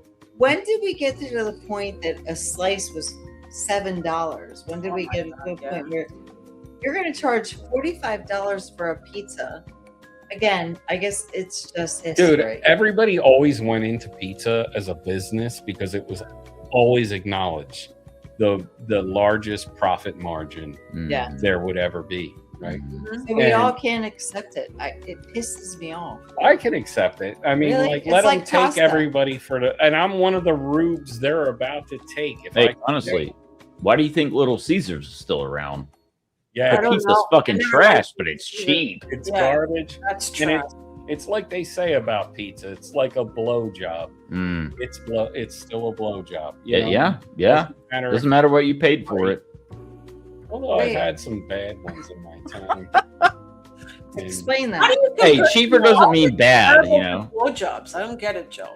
Shit, buy one get one, you know. Hey, what I'm man, I literally really didn't get It's because or sex, whatever they, it's like, yeah, it's maybe not the best one, but it's still the thing you were out to get. You know what I mean? Like you're still getting your joint comped, and you're still eating pizza. It's a Mark win. is all nodding the his way head. around. Yeah, I know what you mean. Yeah. Oh. How do you Let's go write wrong? down that. Hey, Mark. A half What decent you offer? blowjob. A half decent blowjob. Yeah. Yeah, no, bad blowjob is the worst fucking thing in the world. But I won't get into that. Because you have to sit there and act like you're enjoying it, and you're not. Oh, really? Oh, you're polite. That's nice. Dude, your dick says. Oh, I'm not polite, but But if you're not enjoying it, why do you still have a erection? because you like the That's idea. a good question. Wait a minute. Yeah. If you're not enjoying it, why do you still have an erection? Well, you like the idea of what's How happening. can I rape you when you're hard? Like, I know went that and was saw- rough, but And it's not a blood joke. It can't be a blood. It That was can't a be really a bad bad- blowjob if you like the idea of what's going on. yes, all right. Bad blowjob is bad. It is, but like in the past, and when I was a young man, I would go see concerts that I thought the band was going to be great, and sometimes you think, like, oh, look at this broad, it's going to be great when she's huffing my pole, but then it's not. And the same thing happened with bands back in the day. You know what? To I'd be me, like, oh, I bad love this blowjob album. is someone who bites, someone who hurts you. That's a bad blowjob. I've never had anybody bite me. Okay, that's Oh, You know, with the stopping a bad blowjob is like backing out of a bad car wash. Yeah, what are you doing? The car's Yeah, still what the fuck? getting Just let it go. It's like saying, "Hey, stop the roller coaster." I just feel like if it's bad, right? Well, it could be, but I mean, I don't know. You're there. You're pot committed already. Finish. You know what? Be a champion and finish the task at hand. Everybody, just be there for the moment. So what happens when they don't? What do you mean? They're like, dude, this car wash has stopped. I'm tired. I'm Mhm. done. I don't know what do that this is. anymore. You call the attendant. Yes. And who is the attendant? Like, Well, in a Figure it out. blowjob, there's one attendant. I mean, no, you but there's just- two. When you go, I'm done. I don't know what you're talking about now. It's I gotta be- taking too long. I gotta Like, be honest. Yeah, I'm not gonna get there. Can we stop this? yeah, pretty good idea. You want to stop talking about? Sometimes you say. Oh my God, Mark has another personality tonight. Mark is. No, I was in the army. I'd been talking to guys about dark bullshit for fucking ages. We shoot the shit like Oh, that. listen. I had a friend. He did 20 years in the Air Force, which isn't quite the Army, obviously. Air Force. I don't want to Yeah, talk about gay no, he stuff. had a- I he don't had- want to talk about gay butt stuff. Hold on. He had a strategic plan, right? He was like, I'm going to go in the Air Force. I'm never going to have to go to combat, which Air Force people don't generally. Like I said, Yeah, 100%. But he told me that in boot camp, he encountered some cats from down in like Louisiana territories that were up to all kinds of fucking hijinks and chicanery, as they say. And he would call me from boot camp because you know how you guys would be able to do those like couple. yeah, we get calls? hours to get hey, look, they'd say you got 30 minutes to make a phone call, and there's like 15 people lined up at the goddamn payphone. You got like 2 minutes each. Yeah, I know. So during that time, he felt it was valuable to call me and be like, yo, I met a dude who legit was telling me that you have to remove your pants when you fuck a sheep because it may shit into your pants. And I was like, what the fuck? And he was like, dude, this is what I'm telling you. This is true story. What? A true story? I swear on my yes. I swear on Oh, my yes. Well, shit, go on then. Well, what's going on? You seem like maybe you ever fuck a sheep? Notice her? We're just wondering. I thought you were going to say a Jeep, and I was going to shake my head yes. Yeah, sometimes.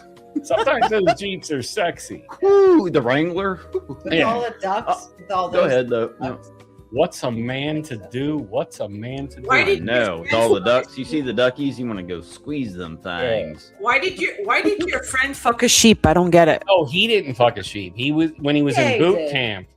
He was, I guess, he was bunking. What do? You bunk with a couple fellas? Notice her? Couple got you stacked up like fucking sardines. Oh, like Full Metal Jacket. oh, like you're you're all- laying on top of a fat dude. It's not a problem. It's So actually a solution. Real. he was telling me there were cats in there that were so like Cajun swamp type. Oh yeah, dude. Oh yeah. And they were giving him all these stories and shit. Yeah. And Let he me was like- stop you for a second. All right. There's a lot of scum in the military, but not necessarily in the Air Force and the Coast Guard. Maybe. Well, all right. We'll stop right there. Well, he seemed to feel he had encountered a couple gentlemen. We're going to say gentlemen. What were You you? instructed. What were you in the? You were in the army, but what were you like? All right, I was the combat medic. Oh, okay.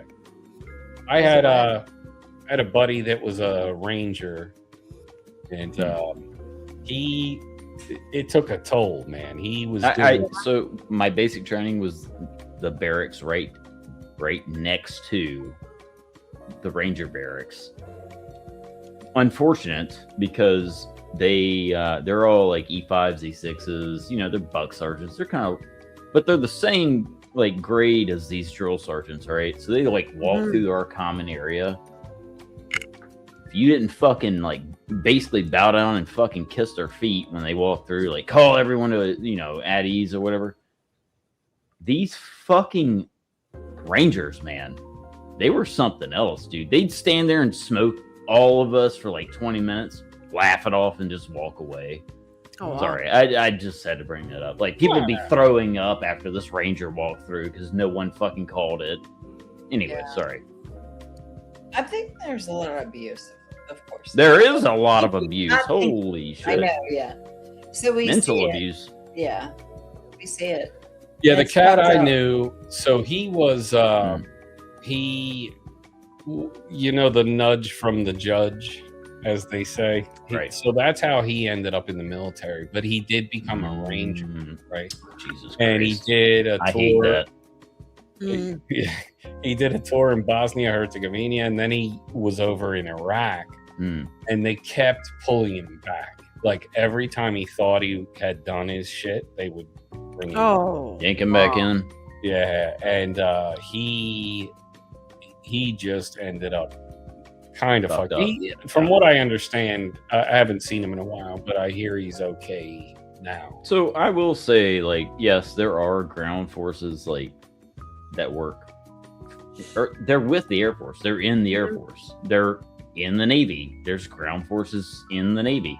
The reason we use the Navy most of the time, like for my example, would be to call in EOD. So the Navy would have to drive the fuck where you were on our route, like 200 miles, the fucking robot, to bring the robot out, because the Navy was the one who controlled the EOD robot. So we'd have to wait like fucking 2 hours, because then they would have to get a convoy together and bring them all the way to where we were. It's just, I did convoys, so we were driving fucking supplies all over Iraq. It was a fucking mess. The logistics, like leaving at fucking 2 a.m, and then like you hit an ID, you got to stop for 2 hours, and just a whole goddamn mess. But there are naval ground forces, there are Air Force ground forces. So Oh well, no, these are two separate guys. I didn't, if I wasn't clear. So the no, Navy I know, guy- I know. Yeah, the Navy guy was never, but the other guy was. Right. Well, and thank you for doing that. Do you ever hate hearing that? Like, I appreciate it because I Yeah. know a lot of people that say it are actually they most of them mean it. They don't know always like what they're thanking someone for, but it's meaningful, yes, of course. And it's been I was over there when I was 19 and 20, and Oh, that's shit. insane, right? So, Hmm. you know. Did you make any Well, thank Iraqi you. friends while you Yeah. were there? As a matter of fact, my wedding ring is I can go get it. I don't have it on because it fucking bothers the fuck out of my finger. Even my wife's like, don't wear it if it bothers you. But let me go get it. It's just we had it redone. So I was involved in, I guess what they call a mass casualty event. And one of the well, they were all Iraqis, but one of them was an Iraqi policeman. He was like, he had a bunch of civilians in his pickup truck, and I guess they ran over a fucking ID, and the thing like, yeah, blew it up. Anyways, he ended up in the hospital that was on my base, and you know, I had obviously met him before because I'm the one that got to him first and all this stuff. So once I found out that he was in the hospital in a little cache down the street, like I was like, oh shit, I should probably go see him. So I walked down there with the other medic that was on the mission with us, and we get in there, and the guy, he's always smoking, dude. He was like always smoking, fucking crazy. He was smoking like when I got to him on scene, and he had a big piece of. Have you ever seen rebar? You know what rebar? Yes, is? I know what rebar. Yeah. Holy A big fucking piece of rebar, dude. It was like, Oh, it was big. It had concrete sticking out and shit. And it was like sticking into his thigh, you know? And he had his fucking leg on the back of the pickup truck, like propped up. And he was just like, Yeah, smoking. he's fucking looking at it. Dude, I know he was in shock, you know, but he was just, of course. but I did, you know, what I had to do and got him out of there in the helicopter. But when I got down there in the hospital, in the cache, the nurse was like, he's probably a little drugged up. So, you know, Yeah. man, we had the interpreter with us because I don't fucking speak any Arabic at all, except at that point when I knew how to say like, what there was something in Turkish I had to do and whatever. Anyways, like asking people where was their tow bar, you know, for their trucks because you know if you break down. Anyways, I didn't know fucking Arabic, so I had the fucking interpreter with me. I didn't actually know his real name because he was like working undercover. And we just called him Descartes, like the French philosopher. That it actually was on his name tag. It said Descartes. And he comes in with me. He's like, I don't think he's gonna wake up. And I'm like, shit, Oh, wow. you know, like. And he was like really fucked up. Like I know he was fucked up because you don't know, like when your testosterone, your adrenaline, like as a man, like it really goes into overdrive in a situation like that. And he was so calm, like smoking a cigarette. Maybe he was on something, some drugs beforehand or whatever, but it was crazy. I then gave him some morphine because I was like, this is going to really start hurting because, you know, it's going to wear down. Hell yeah. And we put him on the plane or in the helicopter dude, I had stuffed the fucking shit. I had poured this powder into his wound called Quick Clot that's supposed to stop the bleeding, you know, and all this stuff. I was like, dude, once he gets on the helicopter and it settles down, he's gonna he might bring the helicopter down, you know. So let's give him some morphine so he doesn't freak out. Wow. So we sit there in the little bedroom, you know, they got like 15 beds, and pretty much all of them are either asleep or they're just like writing, or some of them have cell phones they're allowed to have. It's crazy, man. Anyways, we waited for about 10 minutes and finally he just kind of like came to, you know, like woke up, and I was like, oh, tell him hello, like I'm the one of the medics that was there that, you know, the day that you got hit. You know, he's like, oh, his eyes fucking light up, dude. And he said a few things and they, you know, went back and forth, and finally he addressed, like they addressed each other first, which, you know. Then he said something to me like, I want to give you something, but I don't have much. And I was like, yo, there is no way, like you aren't paying me for anything. Like this is straight up wartime. Like this is, you know.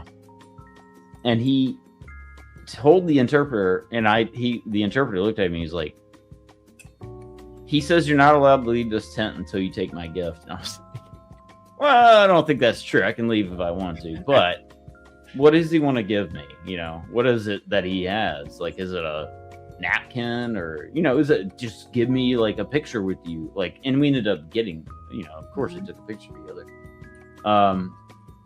But he opened up his little gown pocket up here. It has a little pin in it. He opened it up, and he had his wedding ring. Wow. Holy shit. Yeah, not kidding. It has his wife's name, Parsi, Parsi, inside with a little heart. And he started crying. Like, he said, like, you know, if you leave this room, it's gonna break my heart. You have to take this. You've saved my life, and I would feel awful. And so I didn't know what else to do, man. At that point, I was like, I can't break the guy's heart. He's trying to, like, it's a gesture. I don't know this culture. He wanted me to have it. I'm sure he got a new one at some point or whatever, but he gave it to me. Mean what that meant, dude. That's Right. a powerful fucking moment, bro. Right. A very powerful moment. It was very, very. So He wanted to show his appreciation, his gratitude by sacrificing something that meant so much to him because you saved his life. Yeah. Like, I understood that later, but at the moment, I was only it happened right after I turned 20. So being a 20-year-old, yeah, I'm like, all I want to do is go back to college. Like, I don't give a fuck about any of this, you know. Yeah. But What later about in now? life, yeah. I mean, you know, you obviously just told an incredible. Let me go grab the ring, actually. All right. Wow, what a story, eh? That's an awesome story. It's a great story. What do you even do with that? What do you mean? We're going to see the That's ring. sad. It is incredibly sad, but it's incredibly. That is one of the most human moments Uh-huh. that one can experience. Yeah, you know? true. And And like Mark said, it's a cultural thing. For him, the fact that There it Mark is. saved It's his nothing- life. can you full screen him, Anna? Yeah, for sure. Sorry. I never get it. Give me one So second. I'll tell you, I had to have it retouched up, but it's got this like textured pattern. Beautiful. Oh shit, sorry. And then I don't know if it'll zoom into it, but oh shit. Where is it? So when you look at the ring, like, do you put it on? Oh, there it is. That's awesome. Her name is right there. It says Parsi with a little tiny heart. Dude, that's amazing. Like, that guy gave you probably the most precious gift in his life. Yeah. He said his wife gave it to him when he was like 28 when they That's got married. amazing. He was a cop, so I guess So- he had to wait. You said, You wear and it? I trust me, I fully understand you're 20 years old, but now Turns into Gollum. when this happened, he said he was Oh. 20. Do you view it more powerfully now than Yeah, you did at the time? Oh yeah, for sure. Yeah, For sure. 'cause It means I a lot look more. back- Yeah, that's how I am too, man. I look back. I obviously never had a moment like that in my life, so I'm not even trying to draw a Well, parallel Let line. me see if I can find the picture without doxing myself. Well, we've all doxed you already. It doesn't matter. Whatever. We Yeah. doxed him as the potato. Well, Yeah, if you dox me, please come have dinner with me or something instead of fucking talking shit all the time. I'd love to have you over. So what is Oh. your life like now? Huh? What's your life like now? He goes out. We've talked about it. He goes out on Broadway and he's like, "Woo, bitches, fireball shots." Yeah. Wait, I made that sound like you. I'm just wondering, like, That's how you what he get over does. stuff like somebody. I don't know. I'm really a woo girl. Yeah, Dude, he's so a woo girl. I'm a Look at his girl, hair. So I'm just wondering. He fucking takes a Dyson air wrap to his hair. He curls it all the fuck up. He bedazzles You know his what? jacket. You know what I'll say to you guys while he's looking it up is Joe, for every birthday, every whatever I have come up, I'm not angry, but he buys me the Dyson I stuff. bought her every Dyson everything. Dyson everything. hair And they're dryer. not cheap, but a lot of them don't work with my hair. I've got gray hair, like, I don't know. but you're But missing they the don't point. hold it. So I'm always like, No. my ex gave me 3 vacuum cleaners of all different I never bought a kinds vacuum cleaner. for one Christmas. Point I is, found the picture. I can All Oh, right, you here found we the picture? All right, good. Okay, I'm gonna make you big. Make Gonna it- make no, you don't big, make Mark. me big. No, I'm gonna upload. No, don't make me big. we got to see the picture. Gotta see No. the picture. No? No, Is don't, that you don't you have to make with me the big. I'm fucking- gonna upload it, and you can bring it full screen. Oh, okay. Okay. That should be okay. Okay. That should be properly censored. Oh, look at you. Holy shit! Which one is he? Look, What do you mean, which one is he? You got a choice of 2 people out of 4, and one of them. I'm actually the guy laying with the green blankie on. I'm a good old time. No, I'm just kidding. Yeah. So it was the guy behind me, the guy in the bed. This guy? The one with the wristwatch showing. This one, yeah. Yeah, he's the one. He was the police officer. The other one was a mailman. This one? The one that looks like Kevin. Wait, How no, they both look like dare him. you, Sorry. sir. Which one? If I may, No, he doesn't look like Kevin. No. Well, it's Kevin Young and Kevin Old, but you know, And this guy, you worked with him, right? He was a medic like you? he was a medic. Yes, he was autistic as shit though. Yeah? Yeah, What, that he was other guy? Extremely autistic. I had to coach him a lot. Yeah, he was special. Put it that way. now from looking at you there, Mhm. would I be wrong to say you've owned a pair of Jenko jeans in your life? He has. I have never actually done that. No, No. All right. I know. Good assessment, but you know. I'm just saying the hair, like it's, and I know it's military hair, but I'm seeing that little blonde patch. That is helmet hair, but all yes. right. You Fair could enough. have definitely been a model, though, eh? You could have been a model. Easily. Well, he's got a Swedish descent, eh? So you've got Swedish. What else in you? You said Okay, a so little- I'm 65% Swedish and about 30% English, and then 5% Balkan. nice. Don't know where that came from. You're Vulcan. Not Vulcan, Balkan. And also, Sorry, I thought I said Vulcan. you'd be surprised what Mark could have in him when the rent's due. Just work through that. Just Oh work my through God, that. Joe, what's the matter with you? Yeah, no. Man, for just Yeah. a moment. Yeah. Now, look, dude, that was a great fucking story. Yeah, It really and a was. great picture too. But It you was. definitely you could have been a model. Definitely. No, Model well, material. let me tell you something. I don't want to give it away in here because that would be obviously doing a disservice to. This one? Or No. But I helped start a charity actually. Really? Yeah. So Is that's it- kind of like what I'm busy with. when I I'm feel doing like I'm walking away with a brand new interpretation. I really am. That's what Giaconda's Lounge is all about, actually, because you had asked me, where do you see this going and all that? It's to walk away with a brand new interpretation. That's it. I got it. I got of people. You know, we think we understand people, but we really don't. No. We don't know shit about people. So until they I hear am a story. the co-manager of a 501c3. Really? Just the co-manager. I'm just the face. So What what's are the you saying? focus of the 501c3? What What's do the focus? Yeah. The person that's doing all of the heavy lifting works for a major makeup company. I won't name it. all right. You can just think in your head. There's like 10 in the U.S. Well, no, not 10 in the U.S. There's like 4 that are made in the U.S. I guess, or like U.S. based. How young Anyways, is he?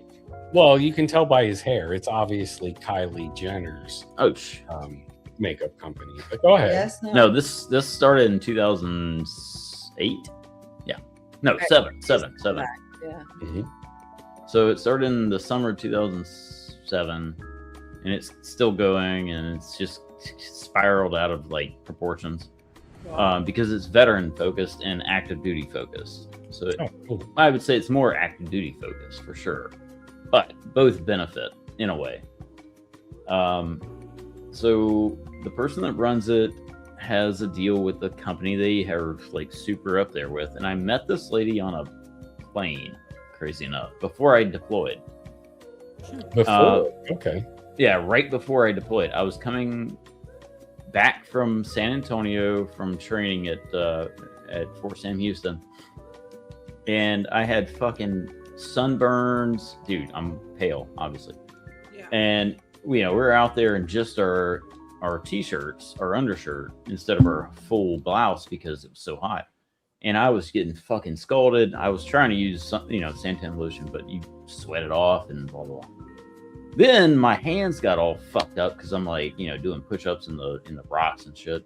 Anyways, I'm on the plane next. There's an empty seat in between us. I'm in my uniform, and the lady on this other side, she goes, "Why are you guys on the plane? There's like 9 of us medics, And she goes like, "Why are you on here?" And I'm like, this is pre-deployment. We're going back to Fort Dix, New Jersey, is where we flew out of.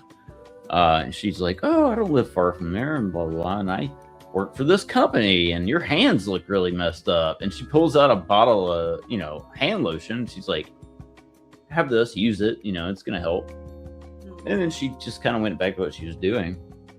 And towards the end of the flight, she goes, "I would love to get your contact once you're like over in country, and I would send you some products, And I'm like, "Oh, well, that's nice, but I would really feel awful like getting a package without like being able to share, with other people, because some of the people in my unit, man, were destitute, like super poor, Yeah. And so I was like, that would be nice, but I appreciate it, but no, thank you. Mhm. And she was like, "No, seriously, send me your address when you get there. I'm not gonna harass you about it. I would love to, at least correspond with you." So yeah, whatever. I get there in Iraq. We finally get to where we're living, and I get my address, my APO.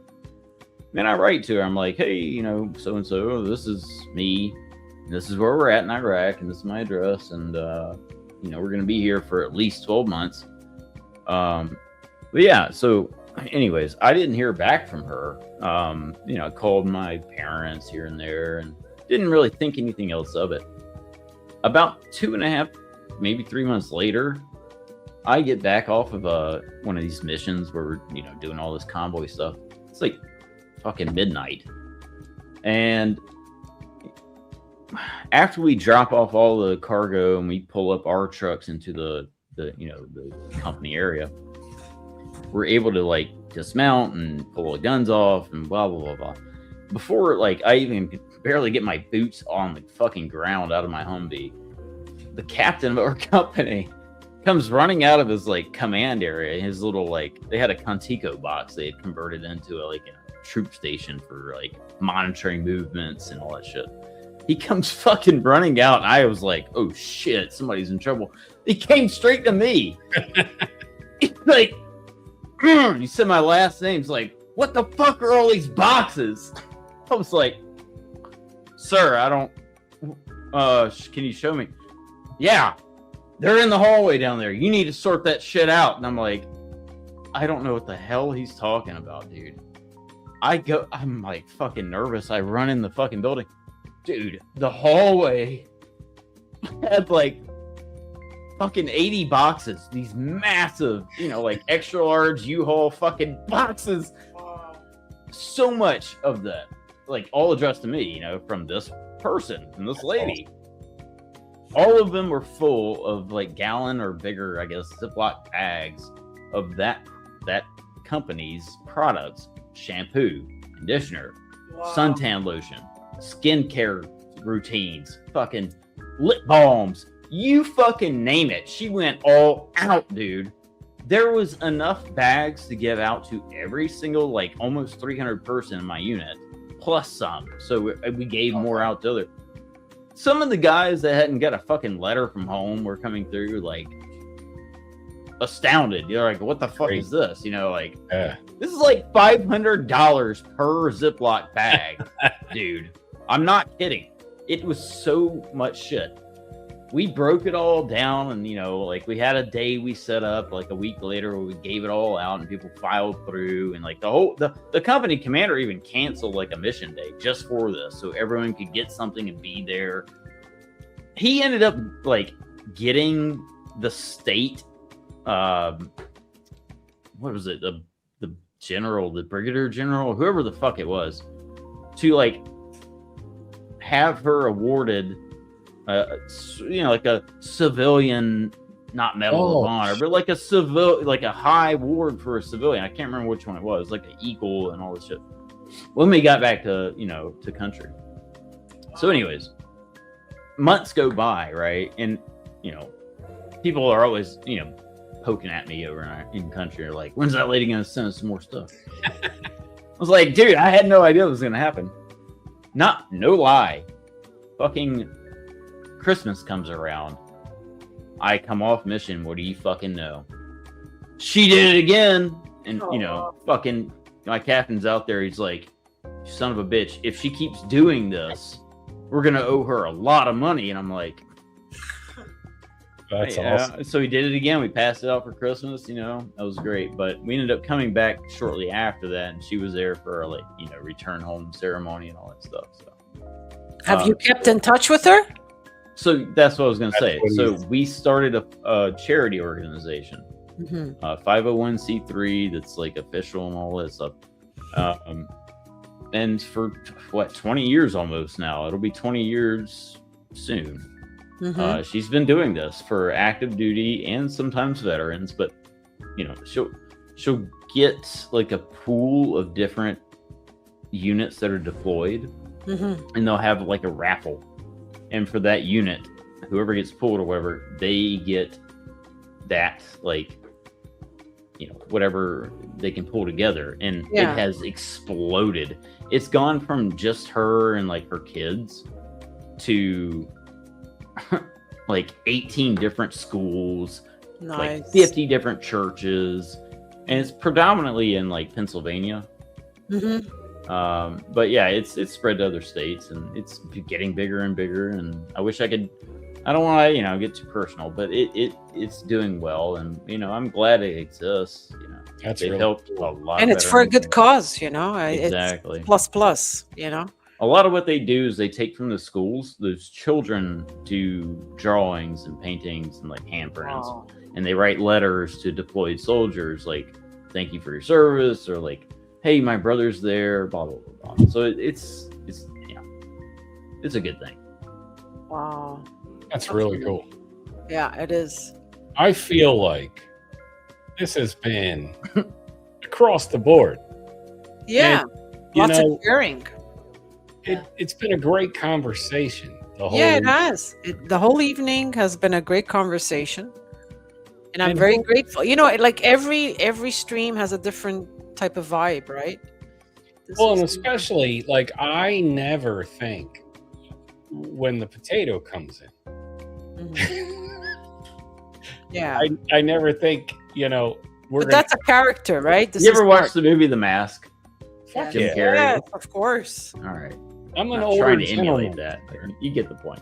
I'm an older gentleman. I've seen all the things, You're not that Again, old. with the old and the older, and I don't know. age and- See, she's got that exasperation It's going on. always, I'm older than you. No, they say it to me. or they say we are of that age. yes, I'm the of that- youngest People of a person certain at the age. table. Of a certain I'm age. younger than you. Oh no, I do like to do that. Oh, my when I go God. out with her and her friends, I like to remind them all that I am a young boy toy that she took advantage of. I was young, I was Kidding me. impressionable. Are you kidding me? I didn't Look at know. us.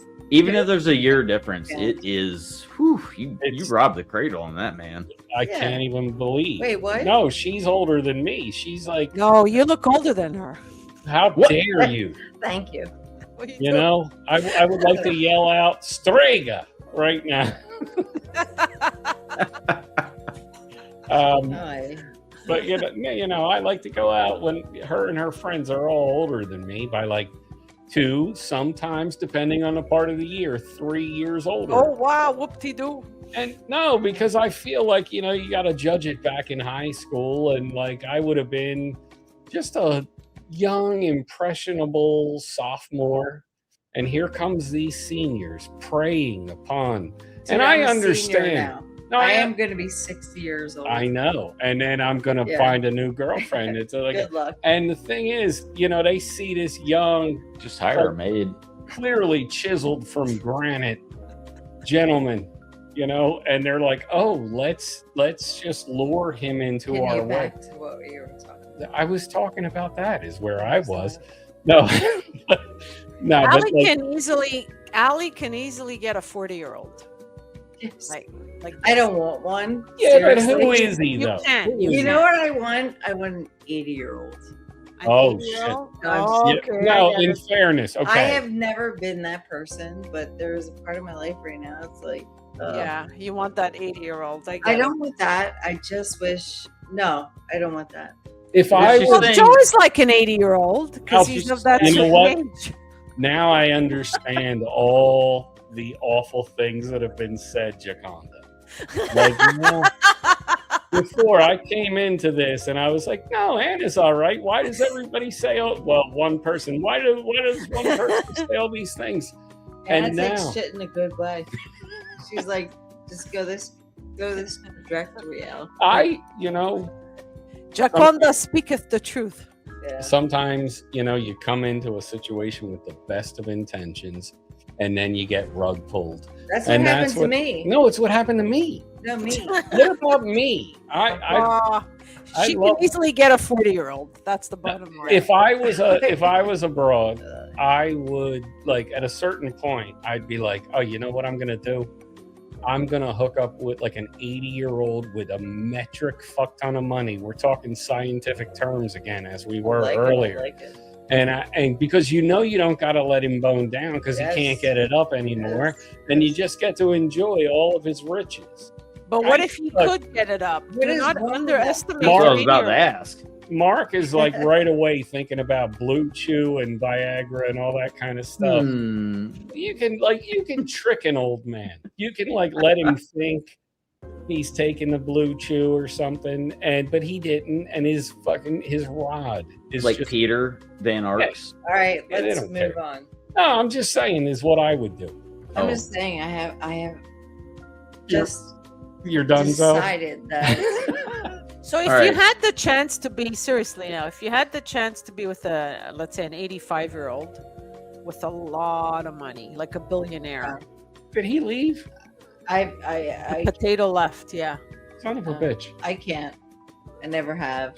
I was going to compliment him before he left, and now he's Maybe gone. he'll come back on. Maybe he got kicked out. Sometimes StreamYard does that. It depends. Yeah, I can't. I've never done that with my whole life, you know. Yeah, My neither son- have I. But let's say the opportunity came.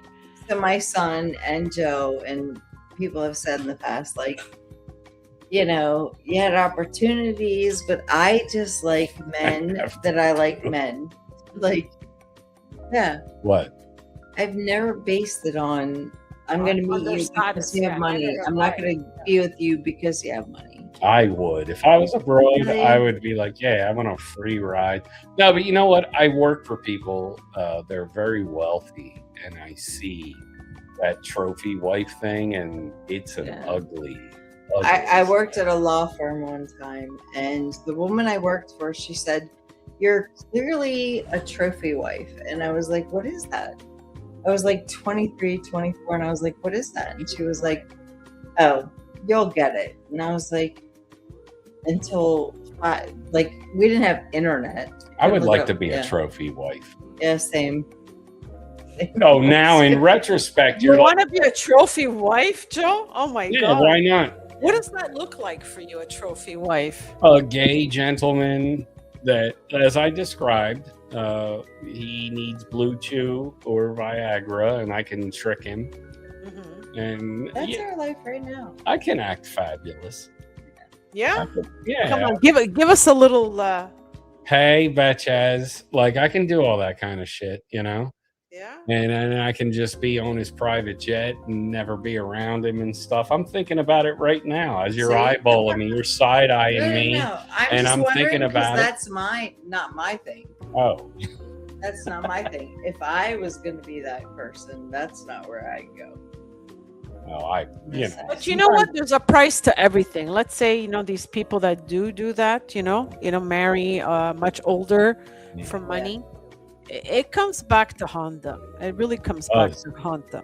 I have personally no, it does. I've witnessed shit in my time being the lowly floor guy in houses or you yawning while I'm saying something? Yeah, I'm looking at you. There's going to be a domestic incident here in a few minutes. But the thing is, I've seen things over time where, what happens is these guys marry the trophy wife and then they hit middle age and now she's not the trophy wife anymore. And then they start to do the mental math that you're eyeballing me again. And then they start to do the mental math of she was only here because I had money, and they get resentful and they start talking a lot of shit to him right in front of the lowly floor guy. And it's not a pretty scenario. Yeah, I've witnessed that too. Absolutely. Yeah. Just, find somebody you're happy with and don't worry about all of that other. But, sometimes you need a little bit of luck, What do you mean by luck? What's that mean? She's not wrong. You need luck. You need to have good timing. If you meet the right person at the right time. Oh yeah. Sometimes it's the wrong person at the right time. The right person at the wrong time. 100%, man. And I couldn't agree with that more. I am still waiting. What the fuck is that mean? You see what I mean? She's still waiting for the right guy at the right time. You know what? You are the wrong guy at the right time. How do I say number 2 in Italian? Like Numero due. Numero due strega. Like is what I'm saying. Two strega. Call the switches. Witches. Well, anyway, I'm punching out because me too. We're 3 hours and 26 minutes with 10 people in the house. Well, you showed up later. I was here for a while. Thank you for attending the Giaconda Lounge. You know what? These are the kind of conversations I enjoy. People that me and John and we had a great conversation. And then Noticer Mark came on. Yeah. That was an incredibly human story. Absolutely. This is the shit I love. Do you think me too. I love it. What? Do you think we made him I sad hope we didn't and make he him left? sad. I think that was a great story. I mean, a man gave you his most valuable possession to thank you. Yeah. I hope we didn't make him sad. No. I think this was a great conversation, and that's what this should be. That's all. That's my thing. I'm not a strega anymore. You take it back. No, you're still a strega because that's kind of the way you fucking spoke to me tonight. I felt sabotage. You almost felt Japanese, like this was Pearl Harbor. You know what I mean? The two of you, 2 kamikaze pilots coming in on a very, very nice young man. Young man is what I'm saying. Yeah. And what are you doing? You got to say goodbye before you walk away. Jesus. Anyway, all right. We are going to dip out. I love having you on. Good Thanks night, for the Alan. conversation. Good night, Ciao, to everyone. Good night, everyone. Ciao, ciao.